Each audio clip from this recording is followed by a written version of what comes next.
Vada. Good morning and welcome, dear colleagues, dear friends. I will thank you. I would like to thank you very much for this participation. I would like to read, first of all, the letter that I received from the President of the European Parliament, David Sassoli. It is in the screen. The letter is, yes, this is the letter of the President of the European Parliament. Do you hear me? Do you hear me? Tu sei collegato in un altro modo, stai sentendo comunque?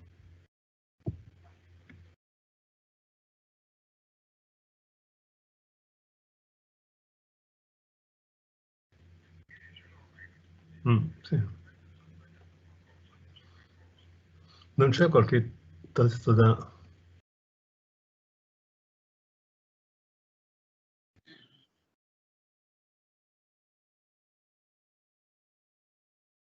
The letter is this. Good morning to everyone. I would like, first of all, to thank you all and Professor Luigi Fusco Girard for this kind invitation. Unfortunately, in this period, it's not possible to meet physically, but I would like to address a warm greeting to the participants of this conference organized in occasion of the World Cities Day of UN Habitat. No, vabbè, però così non si può fare. Io rinuncio a fare queste cose. Non esiste questa partecipazione. Non esiste.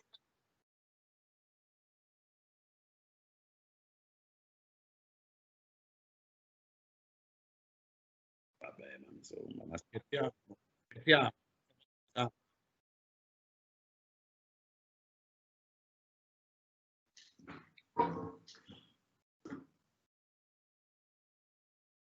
As you know, today we are facing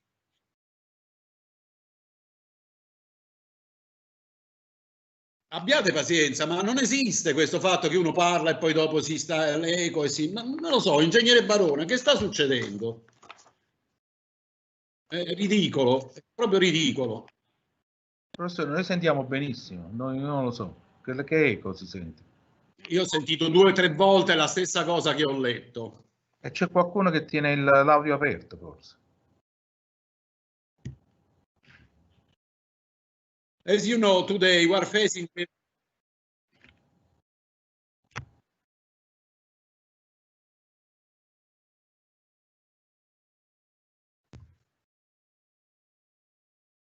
our actual priority today is to be at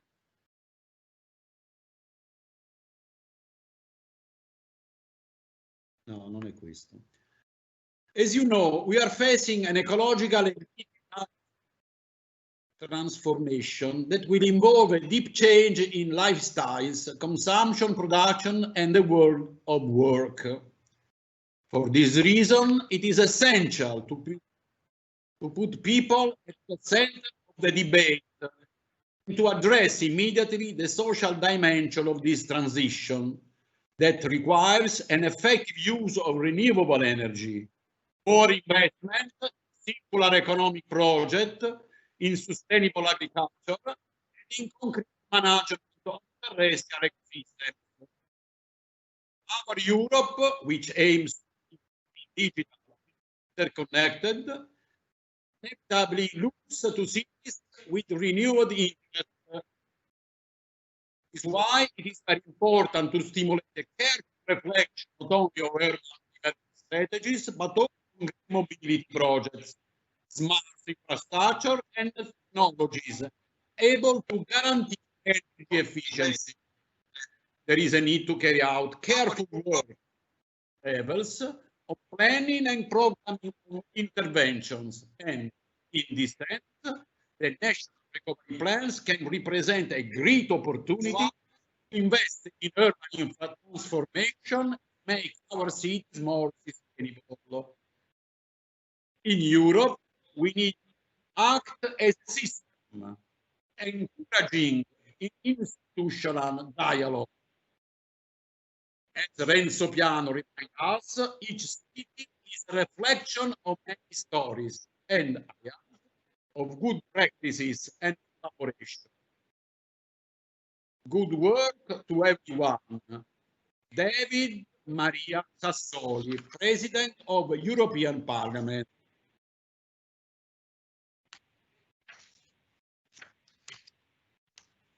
Now I would like to give the floor to my rector.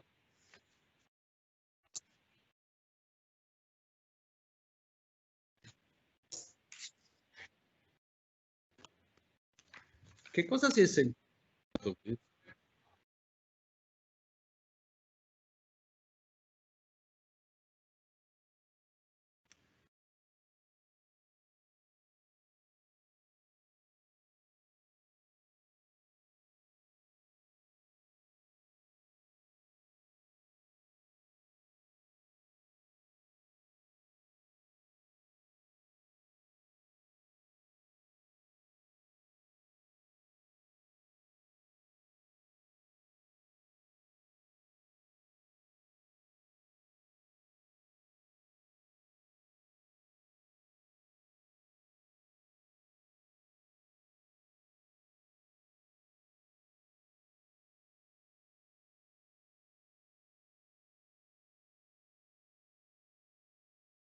Professore, mandiamo i saluti del rettore, mandiamo.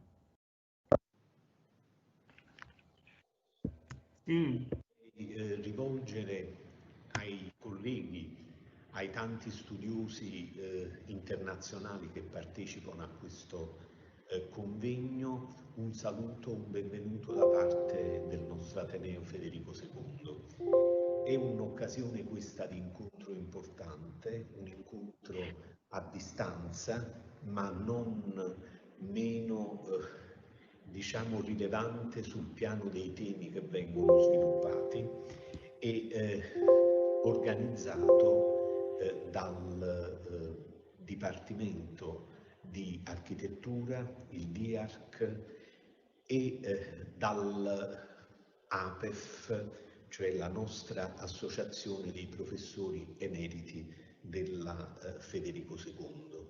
Un connubio questo importante perché sottolinea la forte continuità che c'è tra i ricercatori, indipendentemente dal ruolo che attualmente ricoprono, ma è un'appartenenza alla Federico II che fa in modo che tutti continuino a essere parte di quest'Ateneo. Il tema è un tema oggi di grande attualità perché nello sviluppo della città un punto focale, soprattutto in termini di Covid, l'esigenza di preservare la salute dei cittadini, ma anche la salute dell'ambiente, è un'esigenza imprescindibile per uno sviluppo sostenibile. Che tutto questo sia occasione di riflessione nell'ambito di quello che viene oggi celebrato nelle giornate dedicate alla città circolare, che tutto questo, dicevo, si svolga all'interno della Federico II, per iniziativa della Federico II, è un fatto importante che testimonia come il nostro Ateneo sia attento ai temi che coinvolgono la ricerca, ma anche la estensione della ricerca su quella che è la nostra vita comune quotidiana. Dicevo, questa considerazione ci rende orgogliosi di essere protagonisti in questo momento e a nome dell'Ateneo intendo ringraziare gli organizzatori, in particolare il Dipartimento di Architettura e l'APEF. Auguro a tutti un lavoro proficuo e sono certo che i temi che saranno discussi saranno poi disponibili in atti che i curatori vorranno promuovere.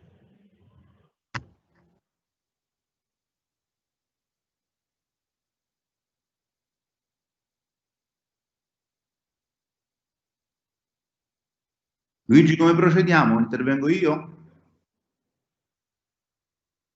Sì, professore. Luigi, mi senti? Luigi, non ti sentiamo, sei senza microfono. Mi sentite? Sì, ora sì. I would like to add some notes to this introduction, because I remember the presentation of sto cercando di integrare quello che ha detto il rettore alla luce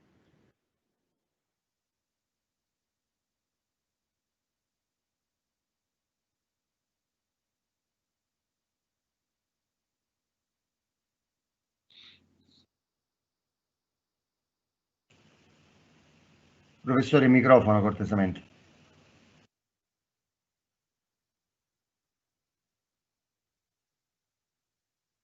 Luigi, ha il microfono staccato.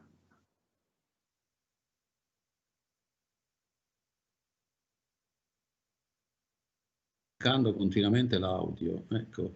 Ora Irina Bukova, the Director General of UNESCO, some years ago, underlined that it is the first time. Prego? This is the first time that the role of a... Io ho il microfono, no, ce l'ho il microfono e non funziona questo sistema. Professore, la sentiamo. Parli. La stiamo sentendo.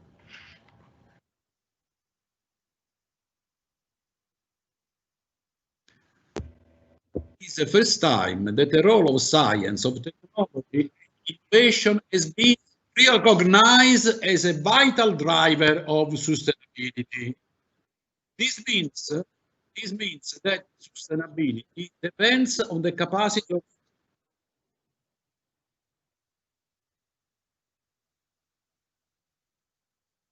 This is a speech of Irina Bukova, Director General of UNESCO.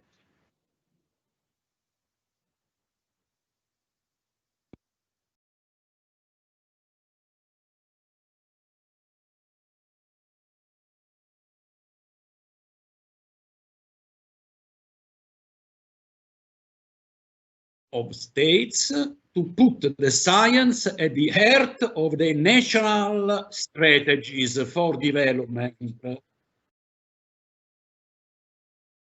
It needs that universities all over the world can improve in this direction the teaching and the research.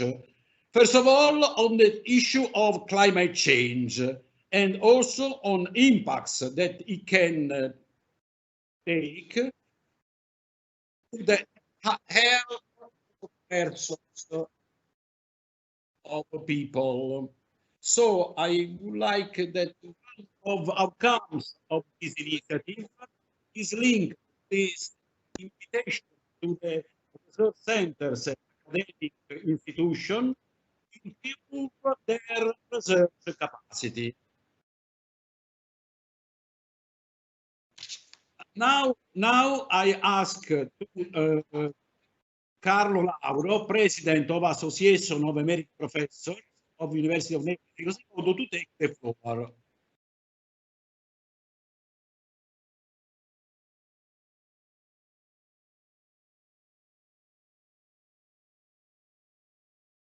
apre il microfono, professore.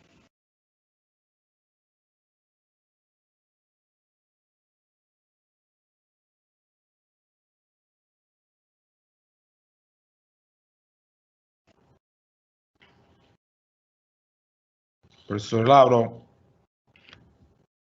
Carlo. Vogliamo dare la parola al professore Russo nel frattempo? Sì, sì.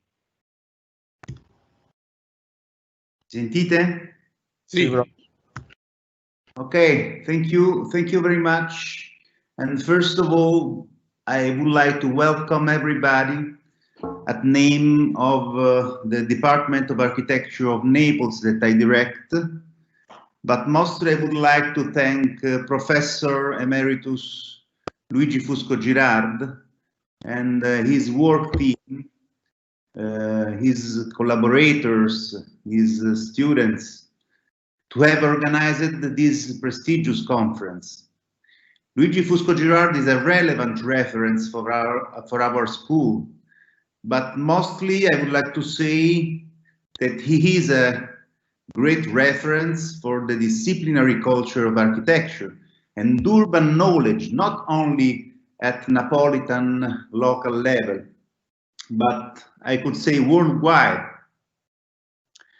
Luigi, with his research and his teamwork, has enlarged the limits of the conventional discipline of evaluation and assessment and of urban economy, and he has deeply fertilized the field of urban evaluation making, where the skill of multidimensional evaluation can be considered structurally as a fundamental rationality of the process of planning and of making decisions in time of changing conditions, in time of contemporary. His idea of evaluation in planning, shared with many great researchers and friends. Here in our panel today, we have many great researchers and friends, but mostly the outstanding friend of Luigi, but also of our university, Professor Peter Nijkamp. I think that with them, he has given an enormous leap forward, a new mindset of planners and researchers in field of urban planning, of decision-making process, and in the field of heritage and sustainability. So thank you, Luigi. Thank you for this organization, but mostly for your great work and for your history in the University of Naples. Going to the topic of this conference, global strategies in time of pandemic, I would like to say that in the interdisciplinary field of planning and urbanism, we must push towards a substantial transition. I think about a transition, a paradigm shift, whose structural elements can be identified in the methodological and conceptual apparatus of an ecological thinking, with its references and theories, and first of all, the circular economy. I think that the basic notion of circular economy, but also its potential effects, must be considered as a new material on the basis of an idea of an ecological and sustainable city. Treating the territory in a logical of circular economy means, one, create a new condition of urban and social resilience. Two, limiting land consumption. Three, mitigate the forms of a destructive metabolism that produces pollution and impoverishment of the territory in its ecological components. See, for example, the illegal landfills in our country, the so-called Terra dei Fuochi in Campania region. 4, control the environmental impact of urbanization phenomena, meaning to pursue an ecological economy more attentive to environmental issues and to the continuity of social and cultural values of the context. So, sustainable urban planning is based on a process-based approach to planning capable to integrate and orient collective behaviors. This approach can overturn the conventional way of dealing with planning not only in Italy but worldwide. It coincides with a model of urban planning that calls for a new political discourse, starting from people, from possible understandings, from potential relationships, a sort of a new deal of bottom-up urbanism. This is what there is in my mind and in my research. So I think this conference will be very useful to deepen this kind of concept and relations, and I wish all of you an inspiring work day, and I thank everyone for the attention.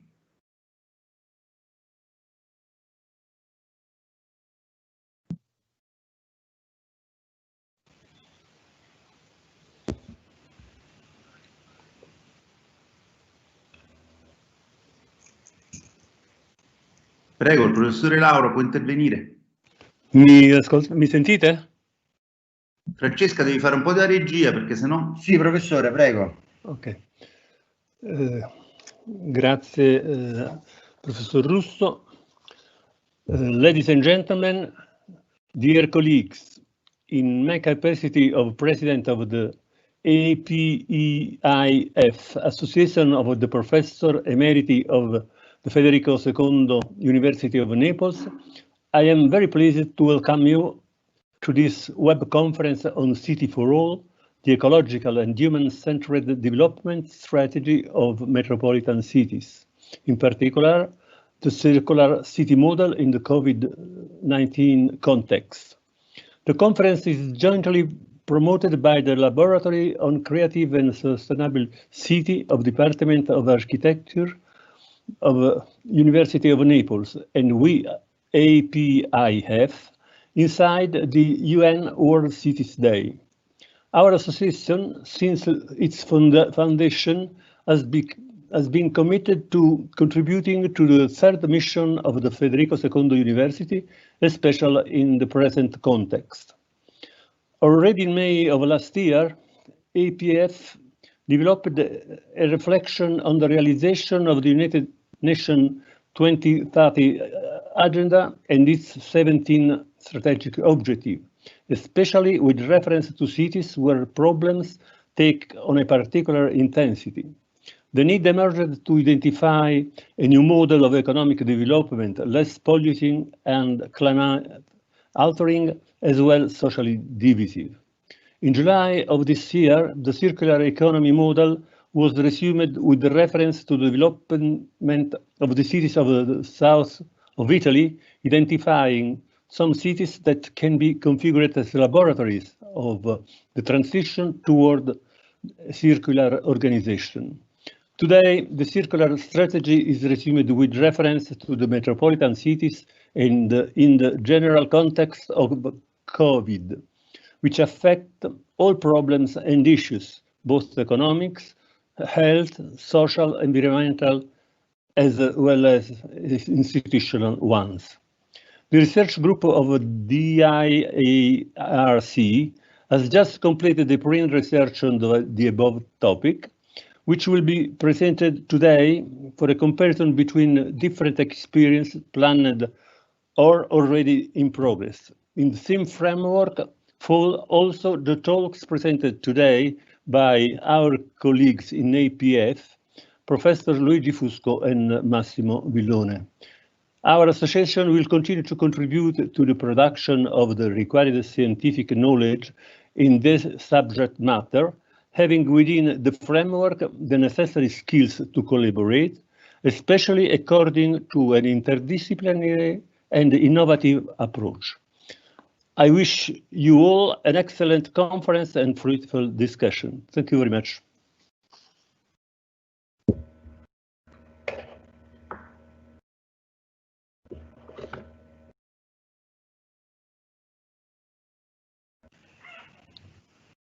La parola al dottor Guarnacci come moderatore della prima sessione, prego. So, good morning everyone, hope you can hear me well and see me. I'm Ugo Guarnacci, Project Advisor at the European Commission at the Executive Agency for Small and Medium-Sized Enterprises, EASME, and we are an agency that manages different EU-funded programs, notably the one that I am connected to is the EU Framework Programme for Research and Innovation. I was invited today as a moderator, although I have to admit that I wasn't actually involved in any of the event preparation, nor in the several changes that were introduced in the agenda, due also to this technical issue that we're facing today. So apologies from my side for doing a bit of creativity in the moderation of this event. I would like to thank Professor Fusco-Girard for the opportunity to be here today.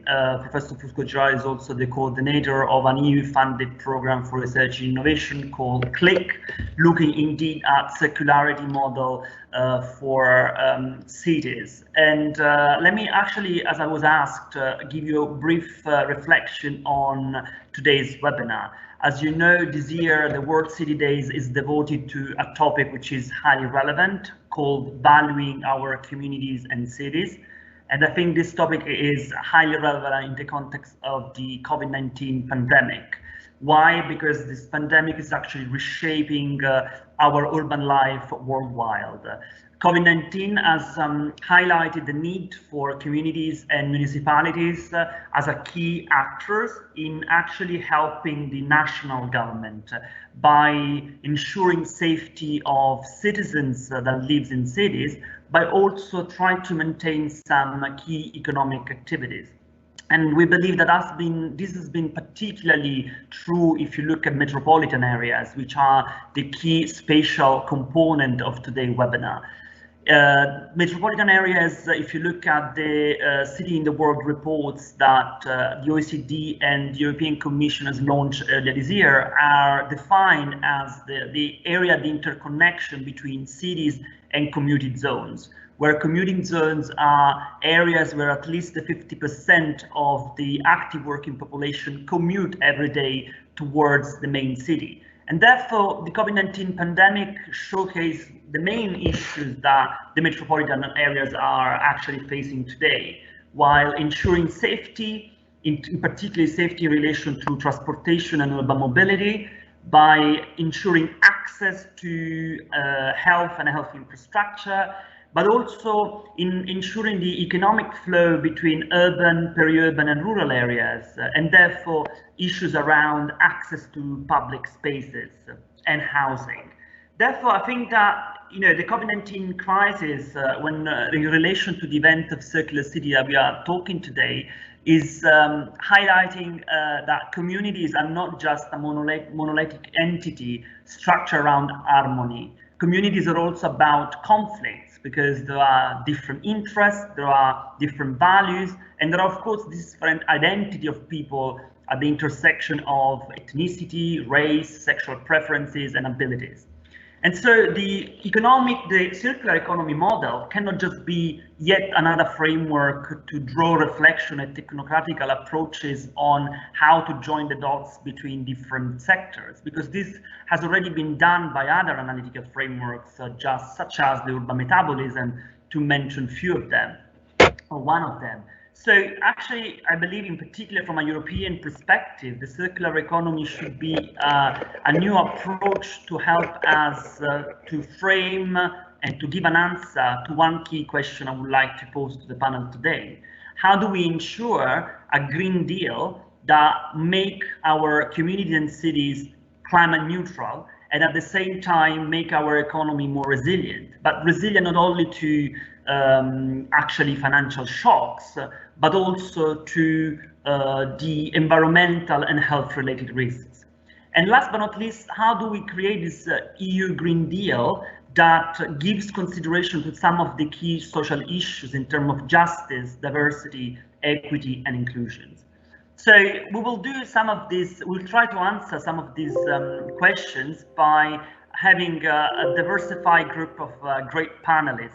And the first session that I would like to actually open together with you is the one where we will focus on climate change, and in particular on how to recombine a human-centered city with a stronger ecological perspective. And in this regard, we should have Professor Robert Costanza, and could someone confirm that Professor Costanza is with us, please?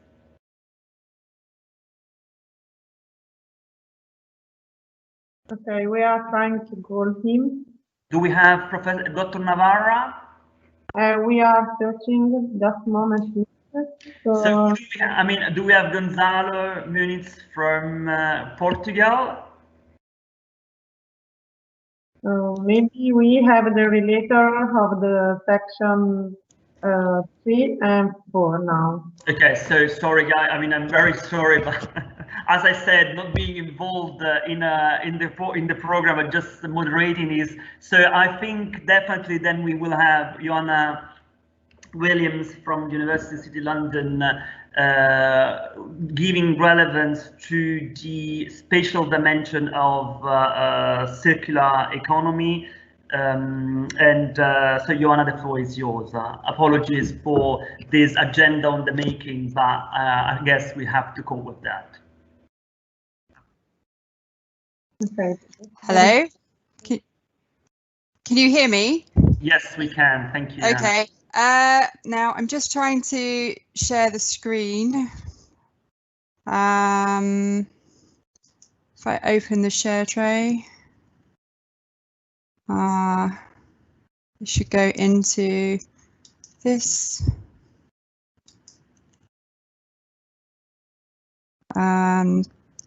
Hopefully. Can you see my presentation? Not yet.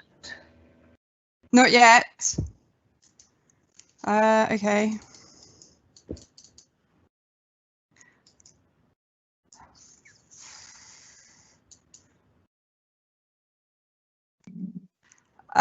Francesca? Yeah. Do you have my presentation? Yeah. Short one and the long one? The short one. Okay.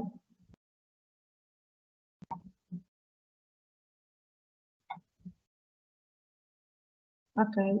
Do you see the presentation now? Yeah. Okay. Okay. Let's see. Okay.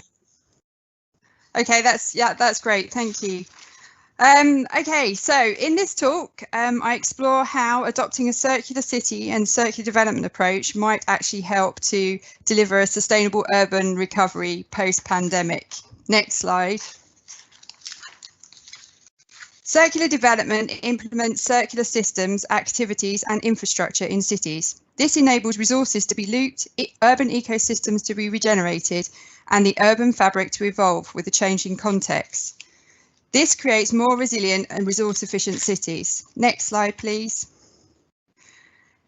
The circular development model combines 3 circular actions that you can see in the middle of this diagram.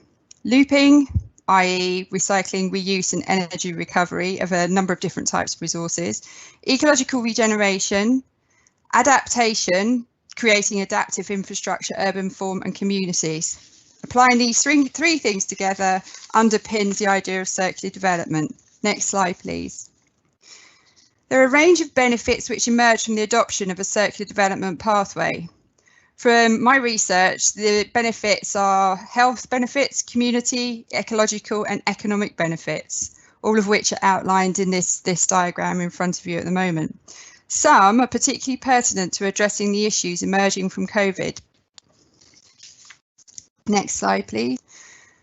So I'm going to go through a few of those. Firstly, the provision of accessible green infrastructure in cities is essential for addressing the health of the urban ecosystem and those living within it. Next slide, please. A variety of health comorbidities reduce an urban population's resilience to COVID and to future pandemics. These include hypertension, obesity, chronic lung disease, diabetes, cardiovascular disease, and so on. Next slide, please. These comorbidities could be addressed through enhanced provision of ecosystem services in cities. Ecosystem services reduce air pollution, noise pollution, and urban heating, all of which have been shown to improve the respiratory and cardiac functions of urban populations. This makes them less susceptible to COVID. So green and blue infrastructure may make a considerable contribution to improving urban inhabitants' physical health. Next slide, please. During the pandemic, more people have used green spaces for exercise to socialise. Exercise helps to reduce health comorbidities, for example, obesity and diabetes, which lead to higher death rates amongst COVID patients.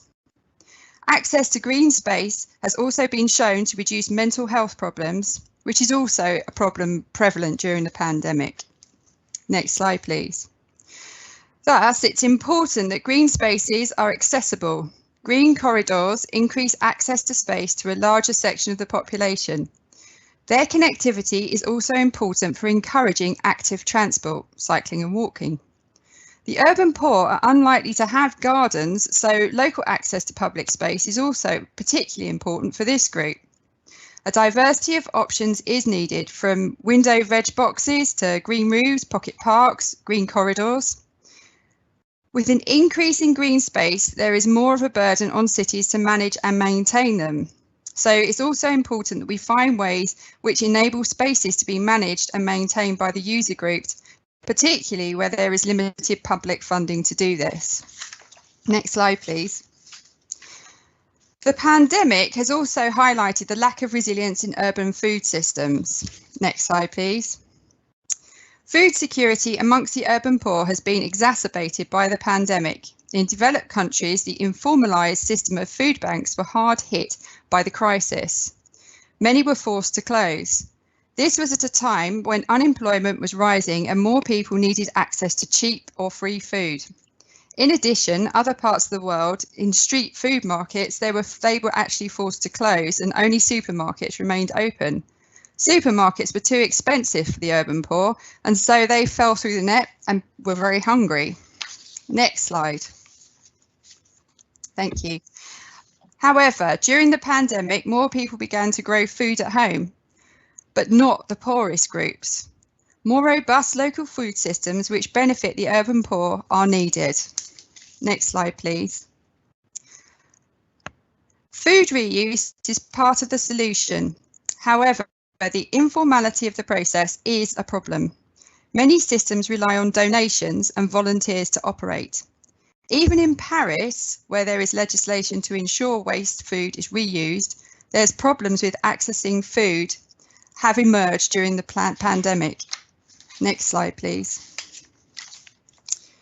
More robust methods of collection and redistribution are needed to ensure that local food security for the poor is maintained.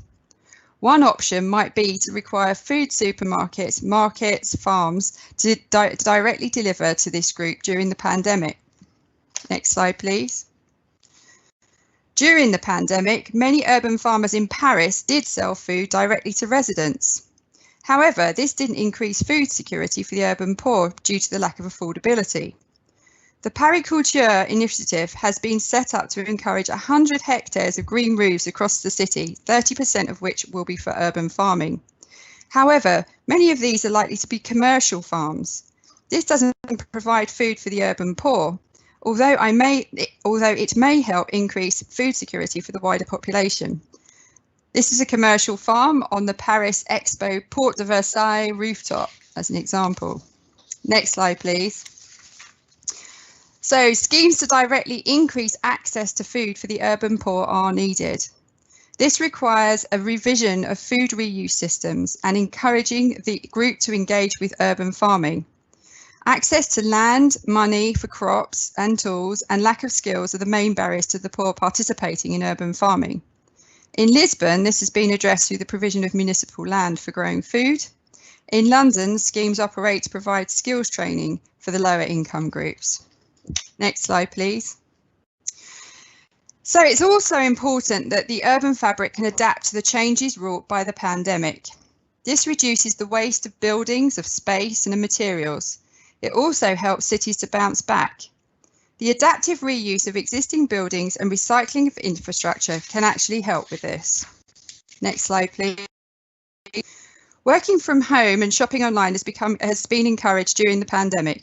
This reduces individual car use, which is beneficial to the environment in terms of reducing greenhouse gas emissions and air pollution. Next slide, please.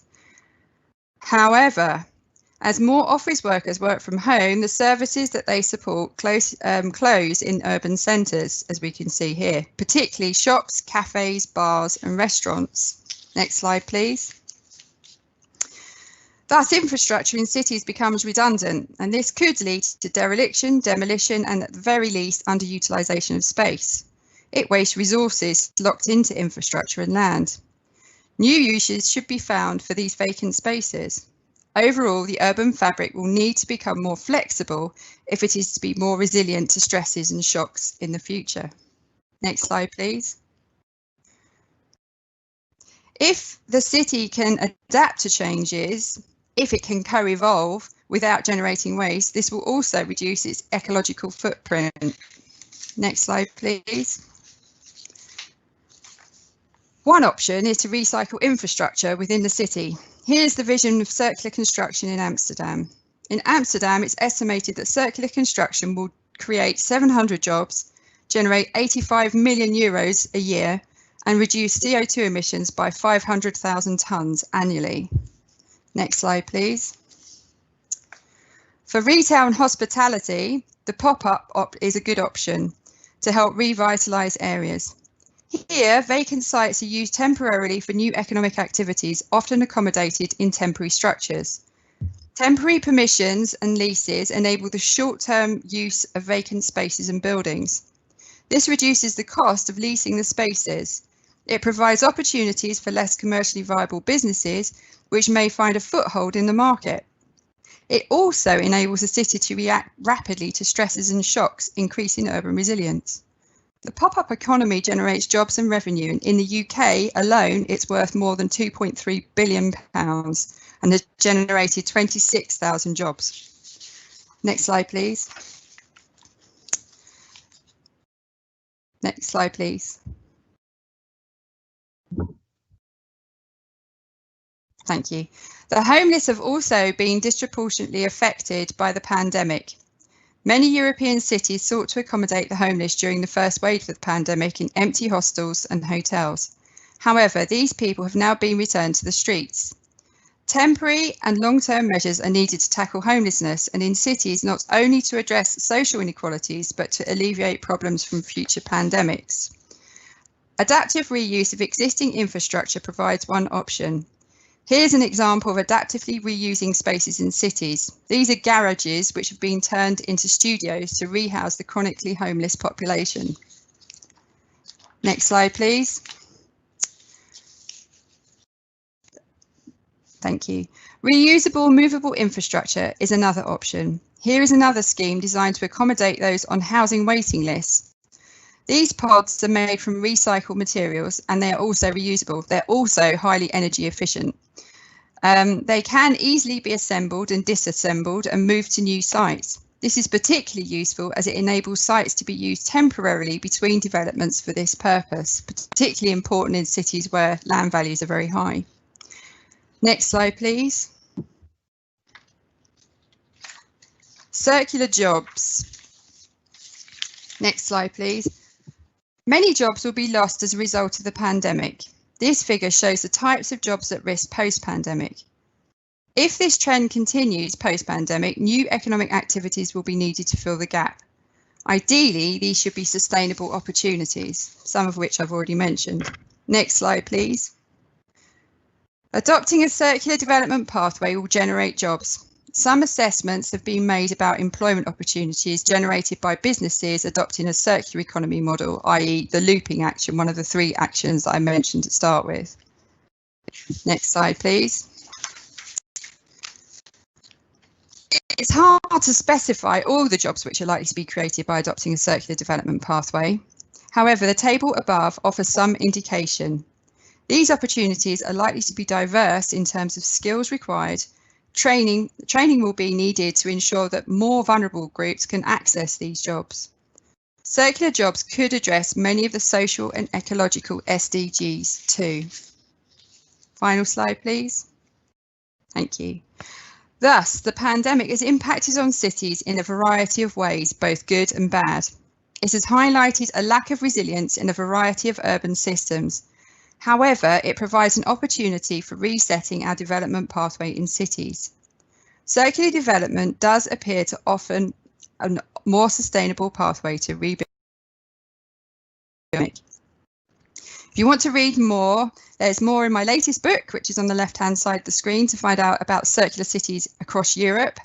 And I've also recently written the policy briefing for the Barcelona Centre for International Affairs, which specifically discusses how circular development can help the sustainable recovery of cities post-pandemic. So a lot of what I've said today is enlarged upon in that policy briefing. Thank you. Thank you very much indeed, Joanna, for this actually very clear presentation. I do have kind of a reflection on 3 of the key aspects you mentioned, notably access, affordability, and adaptive reuse when it comes to the ecological dimension of the urban planning and design of cities. So you did mention indeed the need to also rethink access to public space by using nature-based solutions for cities, and therefore, you know, a solution like a green facade, green roof, but also corridors to connect different areas of the cities where actually they used to be disconnected.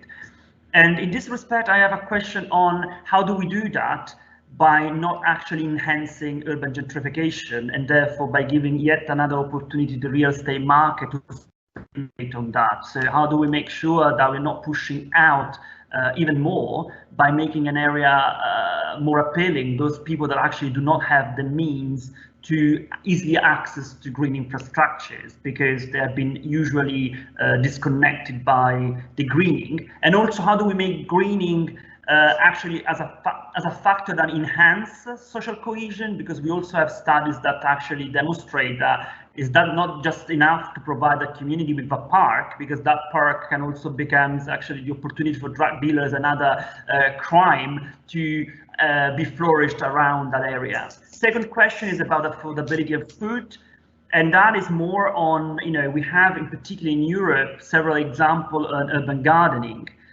How do we make sure that urban gardening becomes actually a key aspect of the productive side of a city, and not just a merely smaller bottom-up activities that do not have economic relevance? And last but not least, I really liked your analysis on green jobs. What we see though is that actually that often those people that are having the job at most risk for the COVID pandemic are also the ones that are actually more vulnerable, both in terms of accessibility and affordability. So could you please elaborate on some of those reflections if it makes sense at all for you? Sure. I think the first one, so access to green space, in some ways could link partly to answering your second question as well. I think if you want to increase access to green space, particularly amongst the urban poor, and not then create a gentrification process, to my way of thinking, there would need to be a certain degree of intervention in order to support that. So, you know, to clearly define spaces within cities that was basically to be used by the community. So more provision of community spaces. And essentially encouraging, because one of the things I mentioned was that it's very important to try and encourage people to engage with those spaces, because a lot of cities obviously don't have a huge amount of public resources, and therefore they need to have better access. Sorry, they need to protect the spaces. Sorry, I'm slightly confused by all this boinging in the background. Essentially, what needs to happen is that communities need to take more responsibility for their spaces. And if we can link that up with the places in which they're living in. So in London, we've got lots of examples of things like Incredible Edible and sort of capital growth and so on, where you have communities taking responsibility for spaces, for example, around the bottom of their sort of tower blocks, where they are doing urban gardening, and they might do urban farming to a certain extent, so a degree of horticulture within there. And it's the fact that they're sort of engaged in that process. So I suppose it goes back to something that was mentioned earlier, which is the need for sort of the co-production of those spaces and then the co-management of those spaces, which have certainly been effective in other European cities. So I think it is about thinking about not just about providing huge parks like the Queen Elizabeth Park that we've now got in London, which is huge, but even in that case, they've started to sort of subdivide spaces to make sure, and then sort of allocate spaces to communities or groups of communities. The things that have always been very successful are things where space has been allocated. So you've got the sort of community, the Urbana sort of farms in Lisbon, where people are heavily engaged in farming at a local level, and that happened, as far as I understand it, after the last economic crash in Lisbon. There was this increase in urban farming and support for that. So I think it's about, but there are problems with this. So you need to designate the space, and you need to make it the responsibility of communities. You need to designate those parcels of land, if you like, and make it the responsibility of those communities to look after it and use it in different ways. Obviously, it doesn't have to be urban farming. So I suppose that's response to number one. Number two, it kind of links with that. But we need to scale up. So if we looked at Paris sort of 50 to 100 years ago, obviously there was a huge urban agricultural kind of movement there anyway. And now Paris is trying to move back to this sort of regional production of food within the city region. I think there is a problem there because obviously they've got a lot less space in order to do that. But nevertheless, they do own a lot of land beyond the city limits, if you like, municipally owned land, which can also be used for urban agriculture. So, you know, that's and there's a mixture there. So there's a commercial element, but there's also a community element. And so that's how they're attempting to scale up, I suppose, in terms of urban farming. But you're right. I mean, this is the problem. The problem is that you have to engage the right groups and within that. And there was some research that was done at UCL that was looking at that, and we did find that it was, you know, it is about the skills and skills training, which is what's being provided in London, for example. But it's also about just having the money to buy the crops, the seeds, the plants, and the implements and so on to actually do the urban agriculture and allocation of land. And then finally on the green jobs, I mean, I think we're doing research on this at the moment. Again, you know, there's definitely, I think there's a huge issue about who is going to benefit from those jobs. If in the table that I put up, you could see it's a huge diversity of different types of jobs. So there are some that are very highly skilled, and there are some that are skilled, but less so, I suppose, in some ways, especially. And you've got a big diversity. You've got everything from sort of stuff which is related to recycling and so on to the sort of urban green infrastructure side of things, which is more about sort of things of management and maintenance all the way up to design. So there's lots of possibilities, but it does require that the governments essentially provide skills trainings for those groups, particularly they focus on those groups in order to build capacity for them to access the jobs, essentially, I think. Okay, I think, thank you very much, Joanna. I really appreciate your extra, let's say, explanation on the multiple uses of a public space like a garden or other spaces, because I think this is what indeed is happening as a trend in Europe also to respond to different crises, including, as you said, in Portugal, the economic crisis in 2008.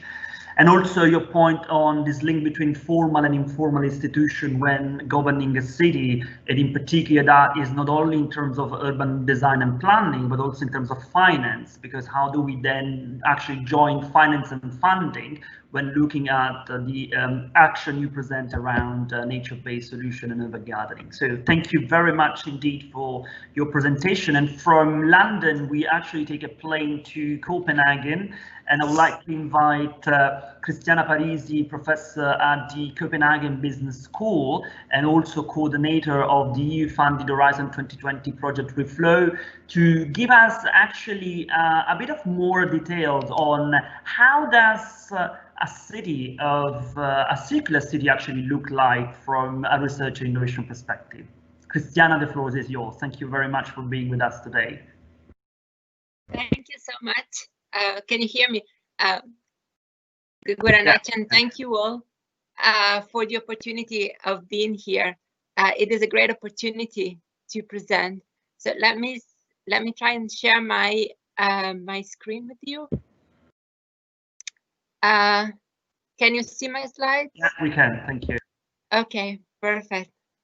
Thank you so much. I just to introduce myself with a couple of words. I am an associate professor in management control at the Copenhagen Business School, and as Ugo Guarnacci just said, actually I'm also the overall coordinator of the Horizon 2020 project Reflow, which is about creating circular economy within cities, and it actually has 6 different cities as a basis upon which it is built. Actually, while we have discussed before, the circular economy has been subjected to numerous definitions, and in that sense, while it's a business contract, actually concept, actually there are elements that usually are missing in the traditional literature, including the human side of it.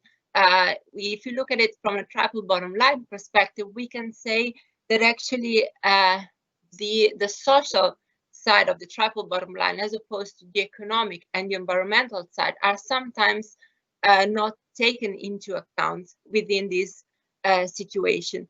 And in that sense, this is also in line with what European Commission also suggests as the Green Deal in March 2020, and in which the European Commission, in line with what actually we are trying to develop, tries to see the potential of new technologies and the enhanced quality of life also of citizens in that sense. And you can see here the way we understand circular economy within reflow, but as I will explore later on. So the idea that we are trying to that I'm trying to explore within my research area, but also within reflow, is how a contexted ambiguous term such as circular economy can actually be implemented, and how can it be implemented in a sustainable way, also when it comes to the economic sustainability in that sense, and its replicability within other ideas. So in that sense, the role, what I was asked to present also here was the role that researchers actually play in this setting. I think in that sense, I'm in a privileged position because through Reflow, which is an innovation action project, I am in a position to try and implement and concretize what the idea of circular economy is, in a way that it can be replicable and it can actually be human-centered, not only including small bottom-up initiatives like the one you see in the slides. This is one of our cities, Vejle in Denmark, where the decision was to focus on circular economy based on the Fab Lab that you can see here. It's called Spinderihallerne. But it was also linked to a social initiative.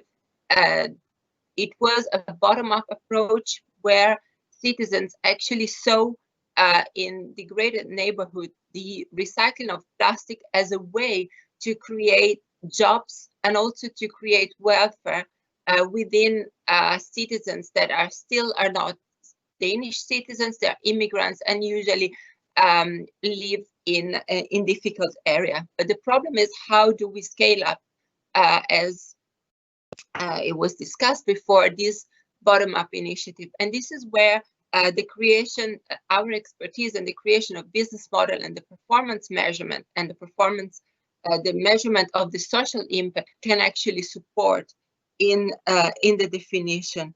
And this is where Reflow is actually trying to go. Within my project, the Reflow project, actually, just to give you a very brief overview, we have 6 cities: Amsterdam, Berlin, Cluj-Napoca in Romania, Milan, Paris, and Vejle in Denmark, you have just seen before. And all these cities have one focus, and the focus was decided within a bottom-up approach. We use the Fab Labs, we use citizens' organization as a driver for the identification of the problems that are more felt within the cities, and we build up together with the municipalities and with some partners at European level, the way to make this idea concrete and sustainable in the long run. So, for example, Amsterdam is focusing on textile, Berlin on water heat recycle, Cluj-Napoca on energy within buildings, Milan on food markets. Actually, the idea, it started from urban gardening, as it was discussed before, but in the end, it turned out to be a focus more on the traditional markets that were dying, but during the pandemic were considered extremely relevant, not only from an environmental perspective, but also as a social site where citizens could actually meet and create and actually be engaged in a way with other citizens in the neighborhood. Paris focuses on the recycling on materials from fair, and finally, as you know, Violet from circular plastic. The idea of reflow is actually starting from the pilots, and the idea of the pilots that are the heart of our project. There are other building blocks that ensure this replicability. The first one is the business and society that focuses on the performance, on the economic and social performance measurement, but also on the measurement of the impact. The technology we rely on a distributed ledger, blockchain technologies that ensure that all the actors within the value chain are connected, and then actually information is shared within the pilot that we're considering in order to make this replicable. And of course, these technologies, open source, can be replicable. Finally, the third one is the materials engineers, meaning that in that sense, we use material flow analysis technology in order to devise indicators and to optimize the flow of materials and to actually tackle the environmental side of circular economy, the traditional one. Another element that I strongly wanted to be in the project was also the governance and urban planning part, because while studying the successful example of transitioning of governance structure that enabled the transition to a circular economy, our project supports the city to actually, and the municipality to actually co-construct together with their citizens a way of transitioning to circular economy that is actually inclusive and that actually responds to the needs of the population, is not imposed bottom up. But of course, as it was also mentioned before, the idea of capacity building and dissemination is also critical because this is really an element of creating technological knowledge, but also enabling the diffusion of it. And what my project, the Reflow project, is actually in its it's been running for 1.5 years, and what we have seen so far is, I would say, preliminary results despite the COVID is, and the project did not stop throughout the COVID, thus actually showing how circular economy can be can build resilience within the pilot cities. And the idea is actually that through impact and social economic assessment, the case for human-centered circular economy can be made. And if that element is not present, actually the sustainability of the model, in our experience, cannot be ensured in that sense. And this is why elements like the social return on investment that allows for the measurement of the impact in economic terms of the initiatives that have been taken at from a social and environmental side, as well as a set of co-created indicators, supports the city. I mean, there's within my field, we usually say that you only manage what you measure, and social, economic, and environmental indicators provide visibility about what is relevant and actually support the city when evolving and transitioning towards circular economy. And this is actually with a discussion around the indicators and around the impacts, our city managed to see how actually to overcome and to find alternative solution to the COVID, which is actually one interesting experiment per se.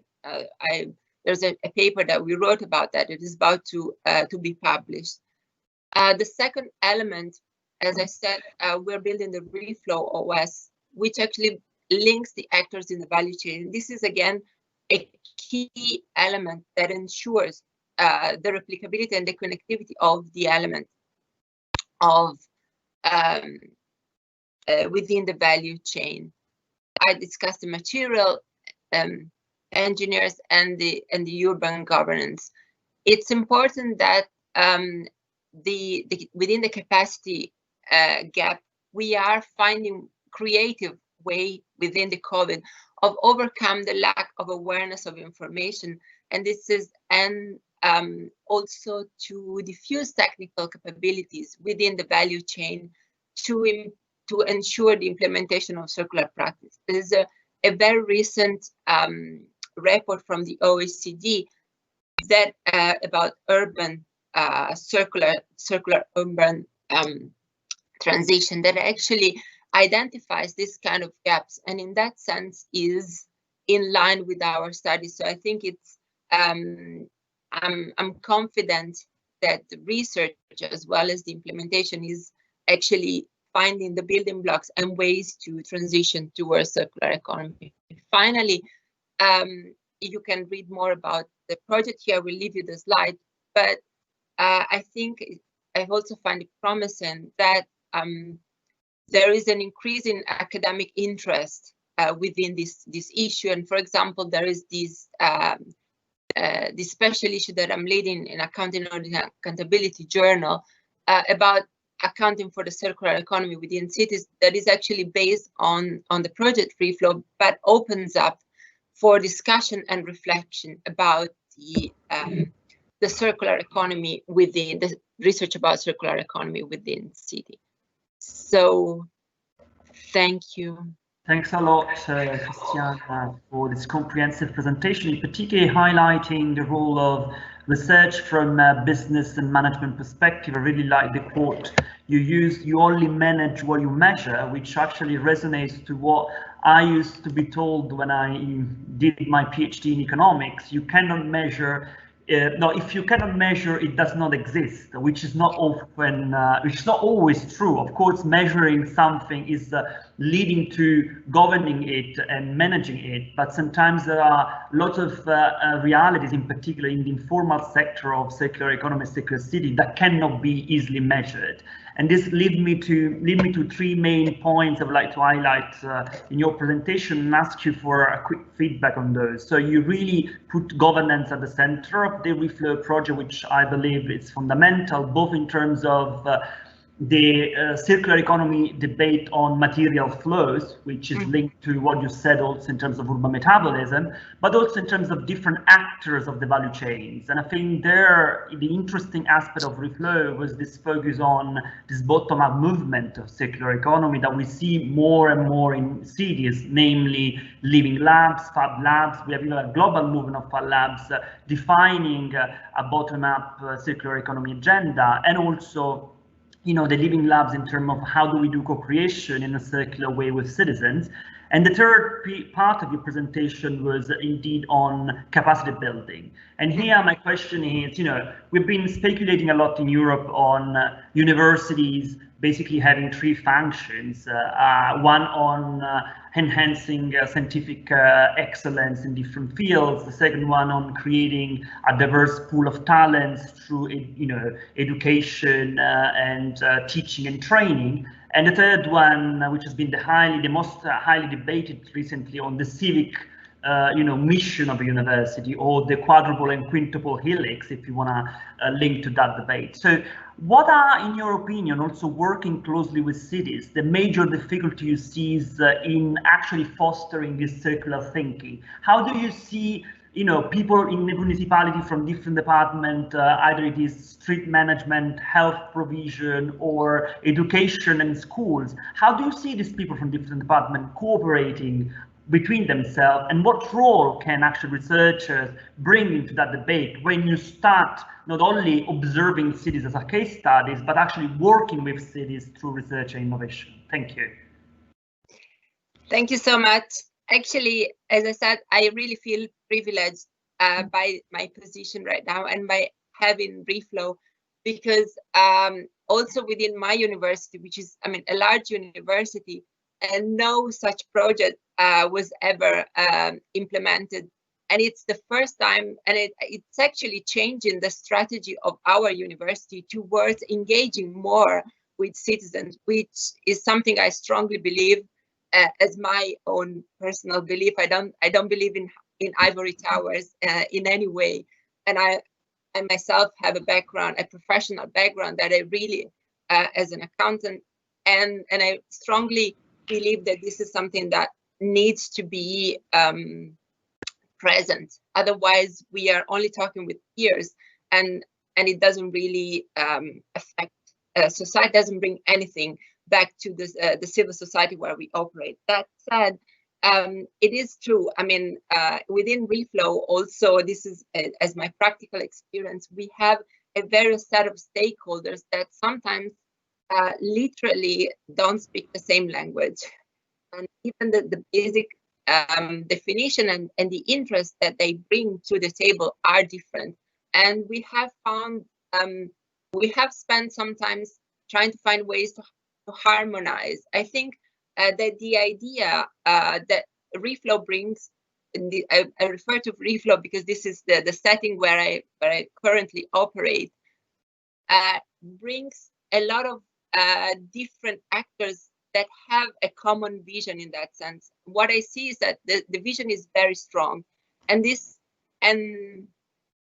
even though we have, of course, different actors, we have some consultancy firms that have different agendas, but the cities themselves within Reflow had a very strong interest within that, and they were the real drivers. Even when the COVID-19 happened, and we were really afraid that this could affect our setting, the cities were the one help us find ways to overcome the situation, help us use your knowledge to support us find alternative ways to reach out for the population.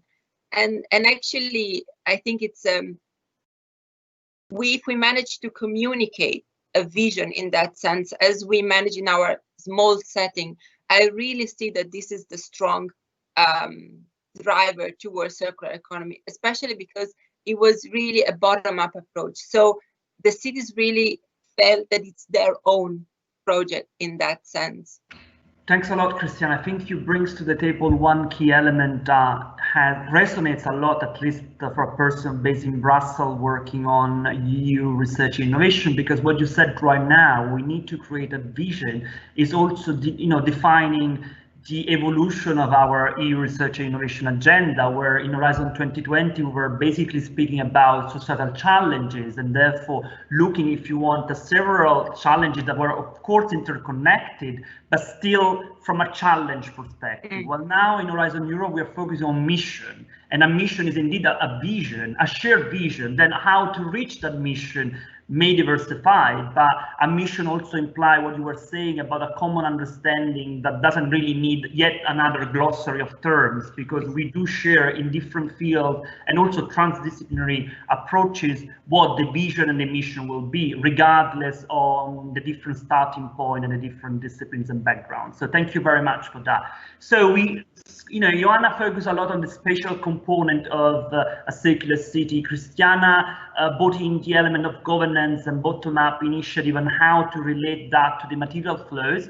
And now I would like to continue this helicopter overview. We cannot move physically, but we will move a bit more virtually with Simona Tondelli from the University of Bologna, because I believe that Simona can also highlight another key aspect of the circular economy model, which is this link between urban, peri-urban and rural areas when it comes to providing cities with different solutions. And also Simona Tondelli, as the capacity of the coordinator of the project Rural Heritage, can also tell us a bit more on the role of cultural heritage and in particular cultural landscapes in this territorial perspective, what role cultural heritage plays in fostering a circular economy perspective at the territorial level. So Simona, the floor is yours. Thank you very much for being with us today. Simona, can you hear us? I see Simona, but I'm not sure. I was muted. You see my screen? No, we cannot see your screen yet, but now we can hear you. Is it already something? The video now is on. I can see you. Just one moment. I'm going back to the presentation. Can you see it now? If you want, I can share it. Interrupting. Let me share it.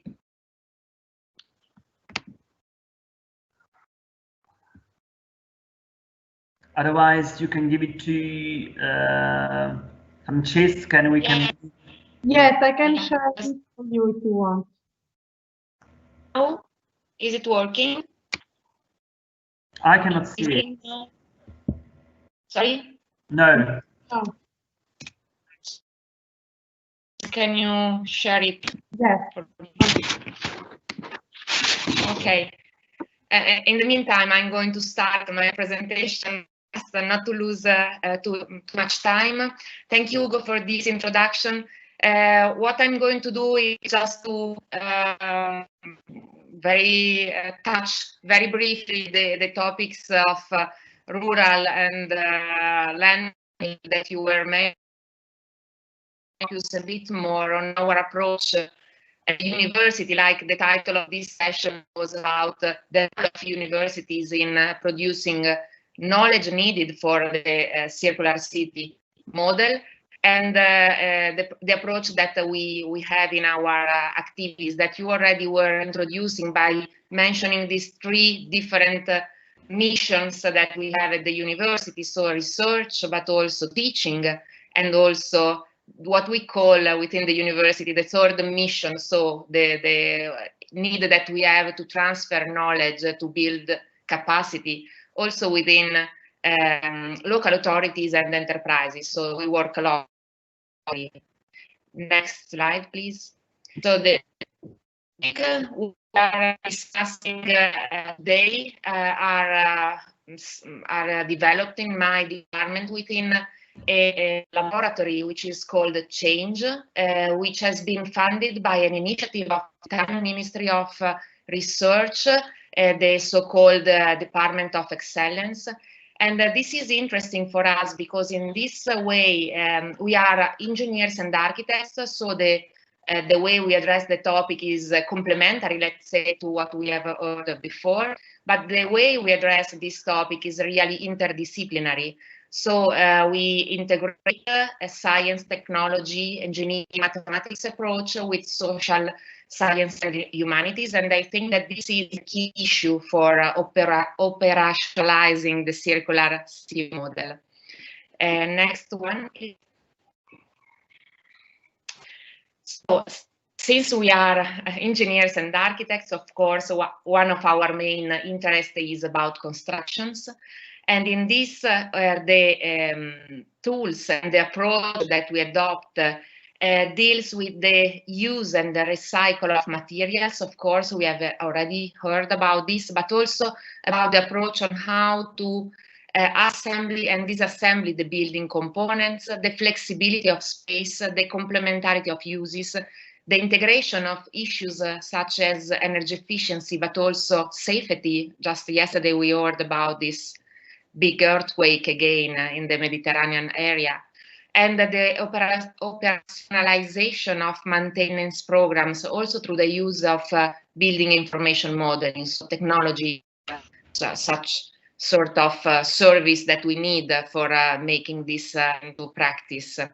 But next one, please. Building process also needs to be integrated within a urban dimension.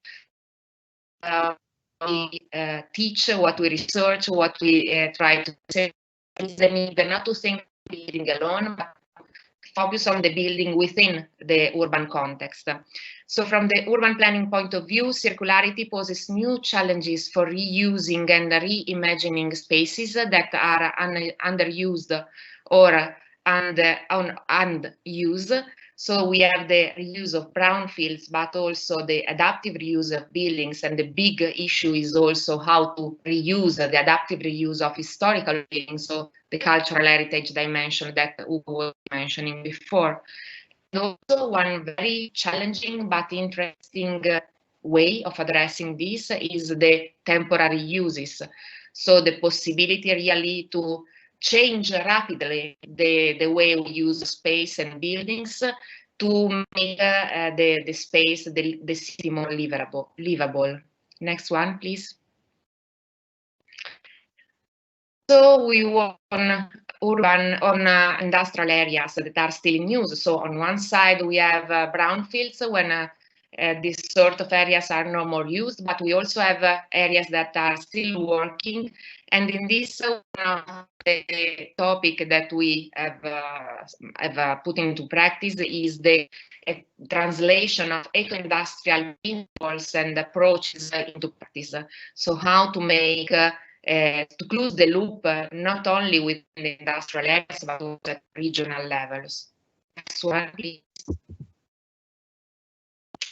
Of course, another that we tackle is about mobility, and in particular multimodality, multimodal transport, which is one key issue in dealing with a circular approach, but also the need to solve challenges between conflict uses of space.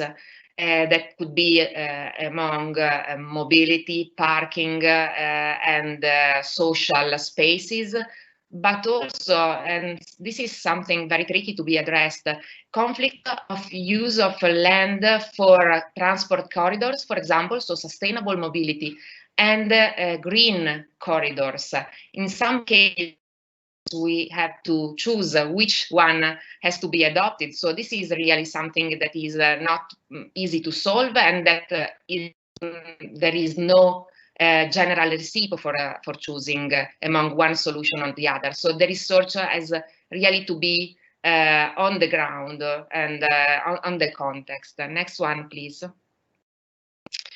So urban and regional planning have a great responsibility on this, and the way we should change the approach is introducing strong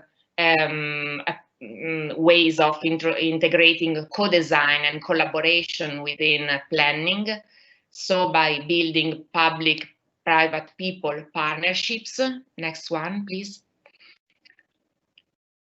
And also by working on horizontal and vertical coordination of all the administrative and planning level at the European, transnational, but also regional and local level. And one other key issue that we should tackle is about policy silos and the need to integrate sector policies within the general urban plan, so general policies. Next one, please. And here we also come to what Ugo was mentioning before. Our area of interest is about urban-rural linkages, because the circular model, the circular approach requires to build upon those linkages, so to overcome the dichotomy between urban area and peri-urban and rural area by closing the loop that is not only within the city but that goes beyond. Just think about the food loop, by integrating and by giving equal opportunities and dignity to both urban and peri-urban and rural areas. Next one, please. So finally, what we adopt as an approach to operationalize the circular city model is to work towards livable compactness of the city. We believe that the key is to find the compromise, to find the balance between the need to densify, to go forward towards the compactness of the city, to avoid land take, for example, so to avoid the consumption of new land and new resources, but also balancing this need with the need of greening the city, so to offer new green spaces within the city. Sometimes densification, compactness are addressed as the solution of everything, for mobility, for example, for providing services and so on. But this should find a balance with the need to provide more open space, and this has been even more evident during the COVID pandemic crisis.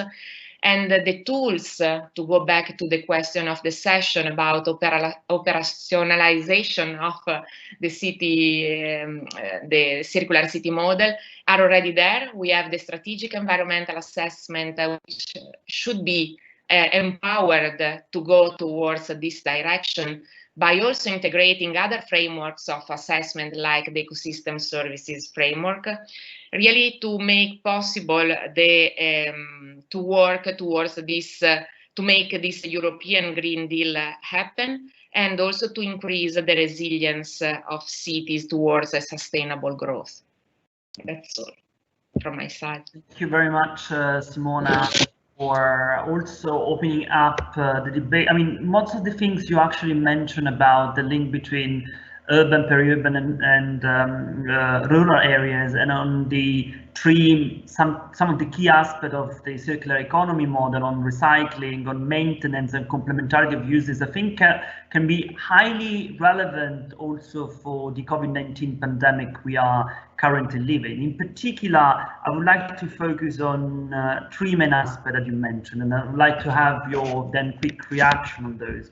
You mentioned temporary uses, on how cities are actually more and more using temporary spaces by, actually making them part of the urban planning and design, next to something which is much more permanent. And the temporary uses can also be applied to the thousands of tents that unfortunately we see spreading in our European cities for COVID-19 testing, and the accessibility problem on how do you get there and how you get there to test yourself in a safe way is definitely something that came to my mind where you were presented. I don't want to stretch your presentation too much to COVID, but that was definitely something I was thinking about when several hospitals here in Brussels, for instance, are really struggling on how to make temporary uses of tents while dividing access to an hospital from a more formal entrance for those that still need care, and dividing them from others that actually have been contaminated by this virus. And the same applies to the multimodality urban mobility, because of course, one may argue that one way to keep human distance, I don't want to use the social distance or physical distance, is not to make our public transport overcrowded. But then, as a devil advocate, one may say, okay, but if I only have the option to take the tube or the bus that comes once every hour, how on earth am I getting to work, since I still need to do that? I cannot just work remotely. So, and the last but not least, the third point, you mentioned is needed for competence and cross dialogue between disciplines. That was really at the beginning when you said, we work with architects and engineers. But I think that sometimes even there, between architects and engineers, we do need yet again a more training to have actually a better integrated dialogue. And in particular, I am referring to the fact that most often we don't see in the curricula all the debate on climate change competencies. What do we need to actually make those curricula of both engineers and architects more flexible to allocate consideration to climate change? And when I say climate change consideration, I also want to mean, of course, consideration in terms of health and other pandemic related risks, which may become, unfortunately, a new trend in the area we're living in. So a kind of reflection from your side on how do you see this great pillars that you mentioned in your presentation valid for the circular economy model apply to something that has nothing to do with circularity as such, but is indeed very circular in the propagation way, which is the COVID-19 virus. Yeah, thank you, Ugo, for your big issues, the big issues you have raised. I think you are right. So the same approach really fits into the effort to try to find a solution or to improve the situation in this pandemic. Temporary uses should be enhanced also in this direction, not only for what you were mentioning, so tents, which are temporary again, but also for using differently permanent structures. So, for example, we have seen hospitals made into exhibition places, or teaching rooms into, again, the fires and big events places. So I think this is really something very useful, because also of the rapidity, the possibility to act rapidly. So to find solutions that sometimes have to be very fast, and also because of the cost, because we really can provide an answer with low resources, while the resources have to be concentrated in other issues. And I think that even more, if we think in this way for the buildings of the future, so for what we are doing now for refurbishment also, but also for new buildings, we should really take into account the need of flexibility, so to rapidly change from one use to the other for what are the different ways of life that we experience. So our way of living in normal conditions changes a lot already, but even more when we have this extreme situation that we have to face. So flexibility also by design, let's say, so like the slogan that was circularity by design by the Ellen MacArthur Foundation, we should really go into flexibility if we think about buildings and urban spaces.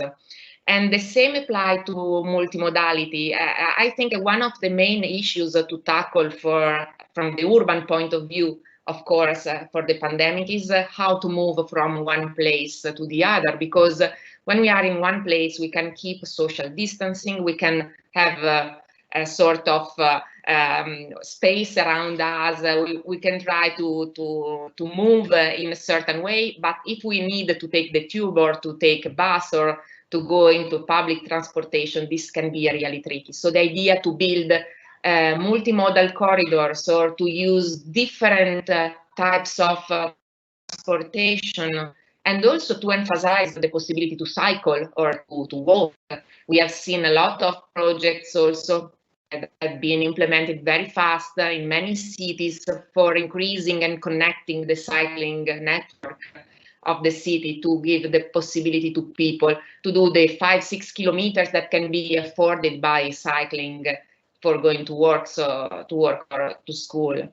And about competencies, this is a really a big issue. The programs at the university are changing, so the topics of climate change and health.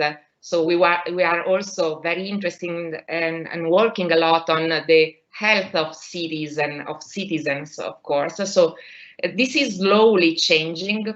My concern is about what is needed for the people that have are already working. So it is not about the program at the university, because we are really introducing climate change and health issues in our programs. But we need a lot to work on training of professionals and of civil servants and so on, because what I see is really a lack of expertise in the local administration, for example, but also on the private sector. So it is difficult to make things happen when there is this need to improve a lot the expertise that are on the field. And this is one of the mission of the university, not only teaching to the students, but also to disseminate knowledge towards the public administration and the professionals. But this is really more difficult, because also we need an integrated approach, and we need to find the space to engage them into those programs.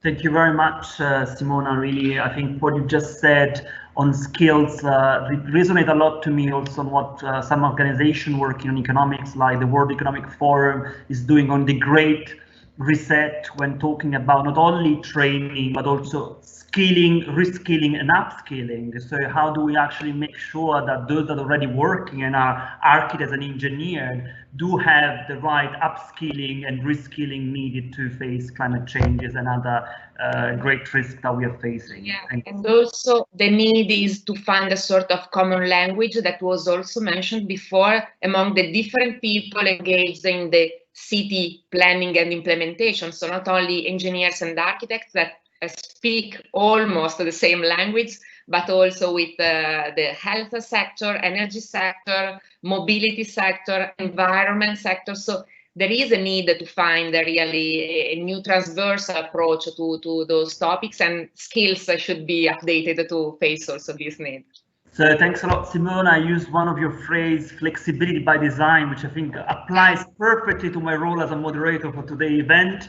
And I definitely give the floor to another great panel, which is Ellen van Buren. So we go from London to Copenhagen to Bologna, and we land in the Netherlands at TU Delft University, and Ellen works at the Urban Development Management Department. Thank you very much indeed for being with us today, Ellen. The floor is yours. Yes, thank you. I'm gonna share my slides. That is, if I can find the right button to do so.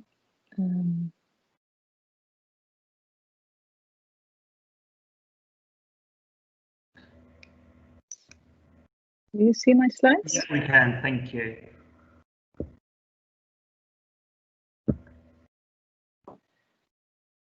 Okay, I can't see my slides any we longer can. now. You can. Okay, Yeah. so Just I'm not sure how to present it in an open screen, like bigger, but otherwise we can see the slide.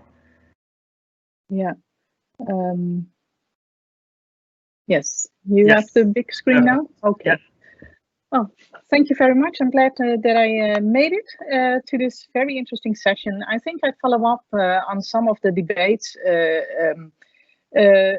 already introduced by the previous speakers and that were addressed the issues in the discussion. And in my short presentation, I will go into how circular building policies and circular city development initiatives and policies, how they meet each other, because these are two different developments or starting from different ends. With circular building policies and initiatives running ahead of circular city development, but now with COVID offering an opportunity for circular city development to catch up. And that is what I want to briefly share with you, my thoughts and observations on these, how these both ends meet at present. Well, in brief, the idea behind the circular economy is, of course, closing loops, reducing input, no waste.